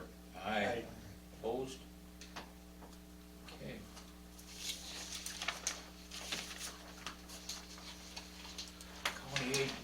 County aid bridge report. So, these are the county aid bridge submittals that we had from this year. That would be where the town replaces a culvert, they get 50% back through the county aid bridge program. These are the ones that would go into the budget, so that towns can be reimbursed in 2023. What about the NAs? The NAs are culverts that have been approved, meaning that they qualify for county aid bridge, but they never actually replaced them. Never replaced them. So we have a number of them that, even when Pete was here, we approved them, and they haven't been replaced yet. I show those on here because these are new this year. So the middle number, the 332-22-33, the middle number is the year that they became part of the program. So I show them on this list only because they're new this year. Sure. All right. Okay, so, this is all stuff that's been budgeted already? What about next year? Or we actually, this is next year we're talking? Yes, well, what happens is, county aid bridge program, I don't know what the total number is for this, I think it's like 76,000 or something. That pot of money comes from all the towns, all 23 towns get a bill with that money split up, and that's what they owe to the program, and then we take that money and then split it up as it's shown. So it doesn't cost the county anything. It's passed through. It's county administrator. Right. Want a motion on that? You'll need to sign it. No. All righty. Entertain a motion to approve the bridge report. John. Dale. All those in favor? Aye. Opposed? Carries. This will be a resolution that goes to, well, it's a report, basically, or it's a resolution. Once you sign it accepting- first, so you That's, can get going. actually, that's Oops, oh, That's I the one I wasn't paying fixed. attention. my fault. Appreciate But it. that report will go to the county board at the October meeting with your acknowledgement, and then they can put that in with us. You ever get No, more that people, one. you ever I get get more this. people apply for it, that the funds just aren't available? Oh, yeah, secretary. You ever get so much requests for it, So that there's these just are not enough funds that Funds you that actually we've gotta collected figure already out? from the towns? Really? What happens is, once we get that bottom Because line number, it's town funded, then, and there's no limit. Right? they get that added, In the fact, treasurer adds some that to people their maybe tax don't bill, recognize or okay. realize. and then you can when we take collect the whole money, bridge we hand it structure back through out. that, not just Like, we road. collect it Right, as our almost taxes is. and hand it back out according to that. Probably. Okay. That's right, yeah. So our only, So There $8,000. is basically no fiscal impact to the county. none. Okay, thank It's, you. the only thing is we just administer it, right? Budget The middle request, line. 2023 budget request. Okay. Thank you. Okay, I've got a slide for that. Okay, Okay, this is kind of where we are today for our project budget for 2023. After meetings with the county administrator and John Hokumer, his advisor, I don't know what his title is anymore, but, and so I'm sure Dave Frolling's had some input on this. This is how they are going to propose funding projects for 2023 in the county administrator's budget when he presents it. Sales tax levy of 0, no property tax levy here. Sales tax allocation of $2.5 million. They're gonna recommend, ARPA carryover, was assuming we were gonna postpone S. So that $490,000 is a carryover for S. Thank you. Thanks for coming, Dale. ARPA allocation, you know, there's ARPA money out there yet that hasn't been allocated. They're gonna recommend 2.495 of that money going to 2023 highway projects budget. BIL grant funding, that's the Highway V money we already secured. 1.8, that's 80% of that project. We have a CHIP D grant, which today is penciled in for Highway W from Juneau South to 60. That's worth $882,000. That's probably a third of that job, half. Yeah, about half. About half. So what is a CHIP D? CHIP D is that, It's part of the LRIP program. yeah. Local roads It's CHIP, improvement. actually ours is CHIP D, County Highway Improvement Program. It's state grant money. Okay. That's it. It's state grant money. So we have $882,000 coming for that project on W from the state. And then we have municipal cost share agreements, which we put out but don't have signed back. And that's what Nathan was referring to earlier, where one of our highways goes through a village or a city, which we have with the village of Kikoski, city of Mayville. Houstonburg. Village of Eustisford. Yeah, Highway E. And we're actually striking an out of the norm agreement with the town of Eustisford on E for that parking lane and curb and gutter, because that's above and beyond what we would normally do. Those agreements where we take care of the center 22 feet, they take care of the extra width, and we split the storm sewer and a few other things like that. Those communities would be contributing an estimated $248,000 to our projects for their share, where we pass through their jurisdiction. So those total 8.4 million.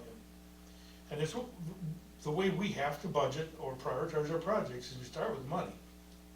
And then go to our list and try to find projects that can fit. Doesn't work any other way. So we're proposing TW from Y to V.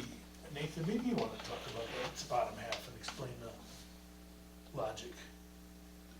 Yeah, I mean, the project list, I mean, Highway TW from Y to V, V is the BIL project.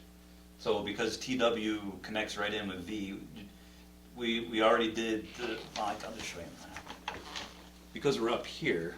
Basically just the east side of Kikoski. Yeah, so I mean, we've already done TW into Kikoski. this section, we're gonna do this, so it makes sense to do that with it.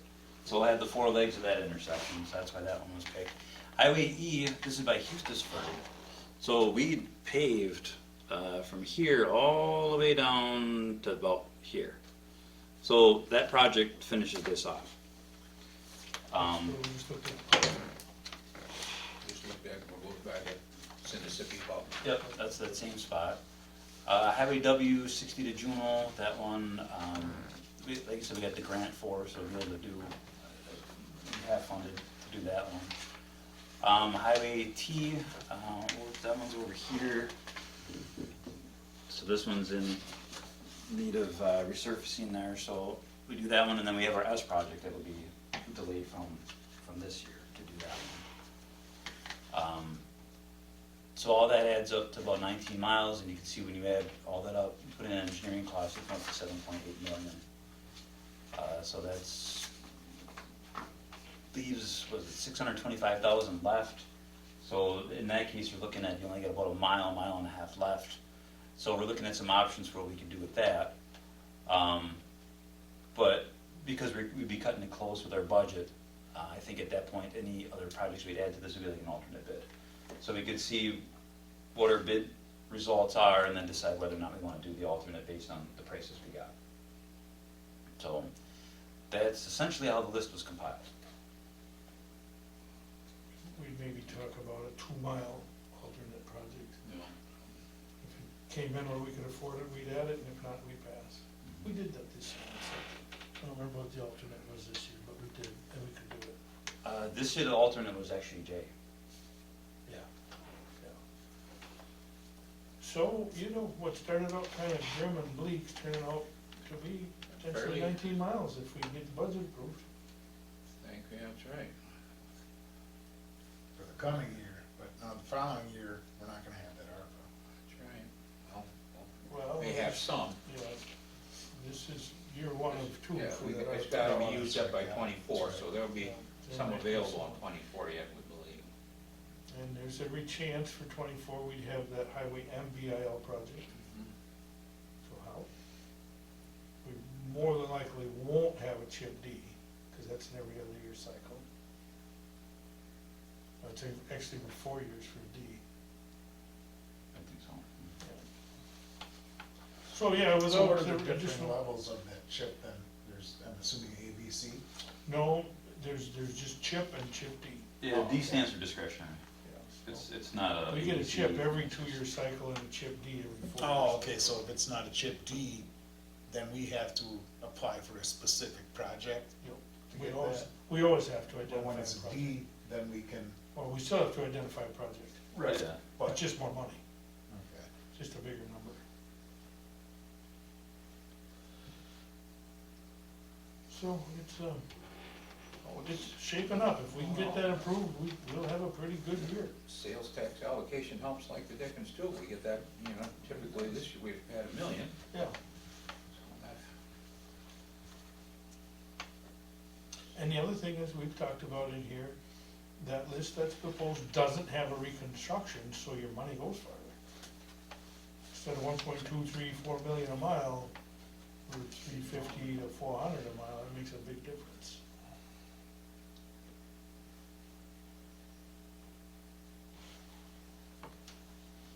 No, all in all, it's, No, there's not. Try to do your best with what you have. but it's pretty darn close to 22 miles, so at least we're kinda, Yeah, yeah. Well, especially if you can get that alternate, you know, then maybe even closer yet. Alternate could put us at 21 or close to it. which all in all is pretty good news, you know, really. It is. It is. But now we're allowed, if we don't find an alternate, to roll that over into our next budget, Yep, right? See, absolutely. I'm still pretty new here, I'm not sure what we can save or what we have to spend or. No, the cool thing about highway funds compared to a lot of the other departments, our money stays here. We don't have a use it or lose it. If we don't spend it this year, it all stays here. And can be, it does get rolled into Granted, it. I mean, it's, cost increases and everything, it's gonna do That's less for right. us next year, but. Exactly. We don't give it back to the general Right. fund. It doesn't end up in some other department. Highway fund is a state highway. That's a big benefit to the alternative. The real incentive to pinch and squeeze and put off purchases, because if we don't spend it here, we can buy pavement with it. That's kind of the mindset. If we can save it here, it's more asphalt. More in selling unneeded equipment. Mhm. We can do that. So, would you like an approval on this, do you think, or is this just for information? It's, I guess at least, consensus, if you think this is a good approach. Yeah, I do. See everybody shaking their head affirmatively. You prefer I can make a motion to approve it? We could do that, that'd be fine if you'd rather, that's Yeah. fine with me, no one else. I'll make a motion to approve the 23 budget request. John. All right, all those in favor? Aye. Opposed? Now it's formal. Okay, yeah, thank you. You betcha. Yeah, I mean, I really becoming optimistic, I didn't know what to expect Yeah, until me we too. had that meeting where they showed their proposed, funding. Frankly, I felt pretty bleak about it, the way things were kinda going, and that we're gonna what that still bugs me, is back in Juneau, they brought that proposal up, which is very similar to this. Now all of a sudden, somebody else has got the idea and it's a good idea, you know, as far as the ARPA money. Well, You know, I remember when you said that, I've been thinking about that. It kinda just hurts me, you know, Part of it's the like, why wasn't it a good idea when he brought it up? Cause it was a good idea then. Part of the difference though is the way you do it. If you go through the process, you'll get a lot more support than if you bulldoze. Well, right, well, You know, it that's- wasn't a, Do it all and do it now, that doesn't ever get much traction. no, it's just. I agreed with it because it sounded really good for us. Right, right, but I think it was a good proposal then, and I think it's still a good idea, you know, it's just a matter of, like you say. If you go through It's the not- process, It's not necessarily the message, it's messenger, unfortunately. or the way it's sometimes. delivered. The way the Yeah. message is delivered It's a more so chess than game, the- not a checker game. That's the way I look at this, you've gotta respect everybody's input or you get shut down. You're right as you are, if you don't go through the process, you're probably gonna lose. Yeah. It's hard, it's hard. And he's new too, he just, you know, well, if he brought it up, must be a good idea, he's gotta follow this, you go through the channels, and there really wasn't a planet necessarily attached to it, you know. Well, I think a lot of the shortfalls in other areas too helps others see this as a more attractive idea. And this is 2.5 million, not 10. Right, Right. Mike's approach was but about then 10 another million. 2.5 following year. Yeah, Right. but not resolved, Not not all. show, not firm, but it's Right. there, yeah. Alrighty, determine the next meeting date and time. November 3rd, at 4 o'clock if we follow the pattern. I guess so, I guess hopefully Mr. Belk will be all trained up and be able to attend that one.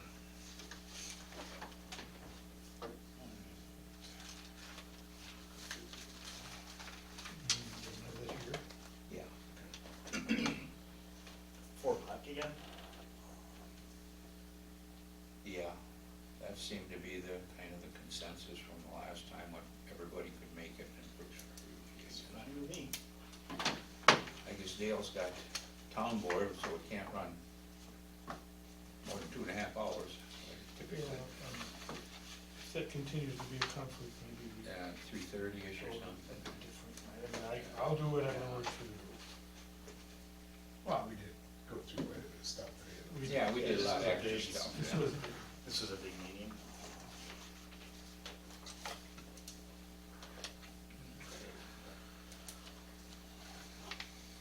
Future agenda items.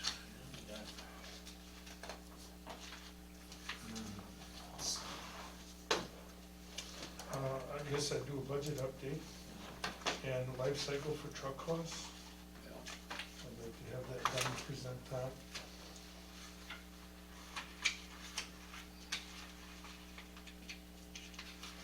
I'm gonna put budget amendment with a question mark because I think they're gonna want us to take that $9 million out of our budget. think so.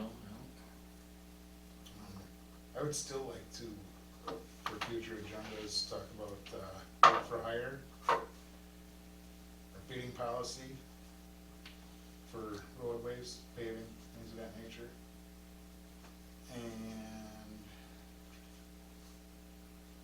the, contracts with the townships after 2023, seeing as we've had some already underway or in the works with that, I don't think it'd be fair to Yeah. pull the rug out from under Yeah, them. right. Okay, yeah. We could start talking about that. I think it's timely that we do that because I fear there's gonna be more and more requests for that work. Well, Whatever we do, we gotta be comfortable with. well, that's just it, you know, we're carrying all the capital. Johnny come lately's coming in and renting our hotel room for a night and he's gone.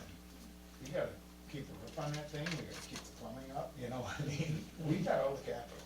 We're not, I don't think doing it for cost is actually doing us any good. You know, if we're having extra equipment or extra people to be able to maintain and help out these townships, that's kind of, I mean, John, you got your own equipment for your township, right? And- But I still have the county doesn't help me with snow removal, but I have them help me with some road maintenance in the summer and that. To do like somebody ditch cleaning and culvert and Well, stuff. I know Village Kikoski, we've got Town and Country does our snow removal, and they do various many other projects that we have in the township, I mean, because we're here for the county. So you just, You are you know, more we're not. concerned, are you more concerned with the snow removal, Jeff? Is that what you're concerned with? Well, I'm concerned with, I wanna, if we're gonna do it, it should be lucrative to the county. And the other thing is, I don't wanna have to have extra people and equipment just to help out people that should be taking care of themselves. And if we're gonna help out people that should be taking care of themselves, let's make it worth our while, however that may be. And that's, I'm not sure, I know we're supposed to do everything for cost for the state, but I don't know if there's a statute on that as far as local municipalities. There's not, you can charge whatever you want. So I don't, obviously, I don't want to rape the public, but it's gotta be worth our while. We've got a heck of an investment, you know, sitting on the other side of this wall, and 5 other locations in the county. Yep. You know, we can't give. Yep. You know, there's no, I think it's a very good, timely discussion to have. And I'll just put this out there because it's gonna be a part of the thought process. Most of these towns that come to us had contractors, like Town and Country doing it, and they went out, and they can't get a bidder. So they're like, can you help us? We don't even know where to turn. Can you help us? Now, some of them that came to us this spring must have found somebody. I think Town of Houston's for one good example. Mighty did it. And Mighty did it, and he just told them, I'm not doing it anymore. I think they found somebody. That's a problem all over, like for the school district, we put bids out to do our salting and plowing for our parking lots. One person did it, and that was it, there's just no one out there doing that kind of work. They can't get the help. Can't get help. And that is hard position to staff because it's kind of on call, lousy hours. yeah, If you're on unemployment, you just screwed that up. It's a hard, and so we're doing it to the best of our abilities, kind of out of duty. These are our county taxpayers. It's their safety and their livelihood at stake. And if we don't do it, who's gonna? well. Now, they're the lowest priority. But it's good though to have this They're the lowest conversation. priority. Let's have the Right, Because yeah, otherwise, I agree with you on You know, that, yeah. Your township has your own equipment, my township contracts out, so our county tax dollars are going to help out the other townships to a degree. You know, I mean, yes, they Sort of, pay a but fee, but. if we're charging the same as Town and Country, that town paid its dues. Right, are we? Well, I don't know what Town and Country charges you. I don't know. Honestly, don't know. Honestly, but. I mean, we're not giving it away, No, right, let's, I mean, you know, yeah, we're not giving it away. get an honest day's I think paper, an it's honest day's a work. very good discussion, and we should all be comfortable with what we're doing, Mm-hmm. Right, because it's gonna get bigger. Yeah, yeah, Be no, more and more I of it. agree, it's a good idea to look at it now. And then if we're gonna be in that business, maybe it is zero. And if we gotta add resources, then we do all their work, right, which yeah, gets to be a lot too. My patrol troops right now, if you ask them, they say get rid of all the towns. I'd rather spend all my time on state and county. That's what they tell you. well, and that's what we're set up for, you know. That's our primary responsibility. Exactly. But again, I feel that sense of responsibility to Dodge County residents who Right. don't have a choice. We're here, we should be helping. And that's what's sitting right here, gosh, can you help us, you know, their guy quit, they have equipment, their guy quit, they just could not find anybody, can you help us, we're really in a I bind know, here, you know? like with us, I know we're gonna get off topic a little bit, but. Yeah, we are. When COVID hit, you know, so like the town of Miriam's got their own too. So I talked to that chairman, and he's like, you know, we need to help each other out here, because maybe one of these days, some couple of guys might get sick, and you ain't gonna have enough help, or I'm not gonna have enough, we're gonna have to work back and forth and try to, you know, do that stuff, you know. And what we have with some of the towns, they can't find somebody to do it all. We do through roads, and they found somebody to do the dead ends, which really helps us. We're That's not what we're set up to do. Dead ends are- jacking around on dead ends. Yeah, We'll blow the big roads and they can do the Yeah, little ones. dead ends are snowplow operator's nightmare. Yeah, so that's a hybrid agreement that's working out. Yeah. Okay, well, I guess we'll Do you wanna, anybody wanna go back there? I don't care. That's fine. No, I've been back there quite a few times. And I think his pictures did a pretty good job, showing you what you'd see. All righty, entertain a motion to adjourn. Also move. John, Second. Jeff. All those in favor? I, Adjourn. I do someday when I get over and take it to her, but probably not. you should though, you really should.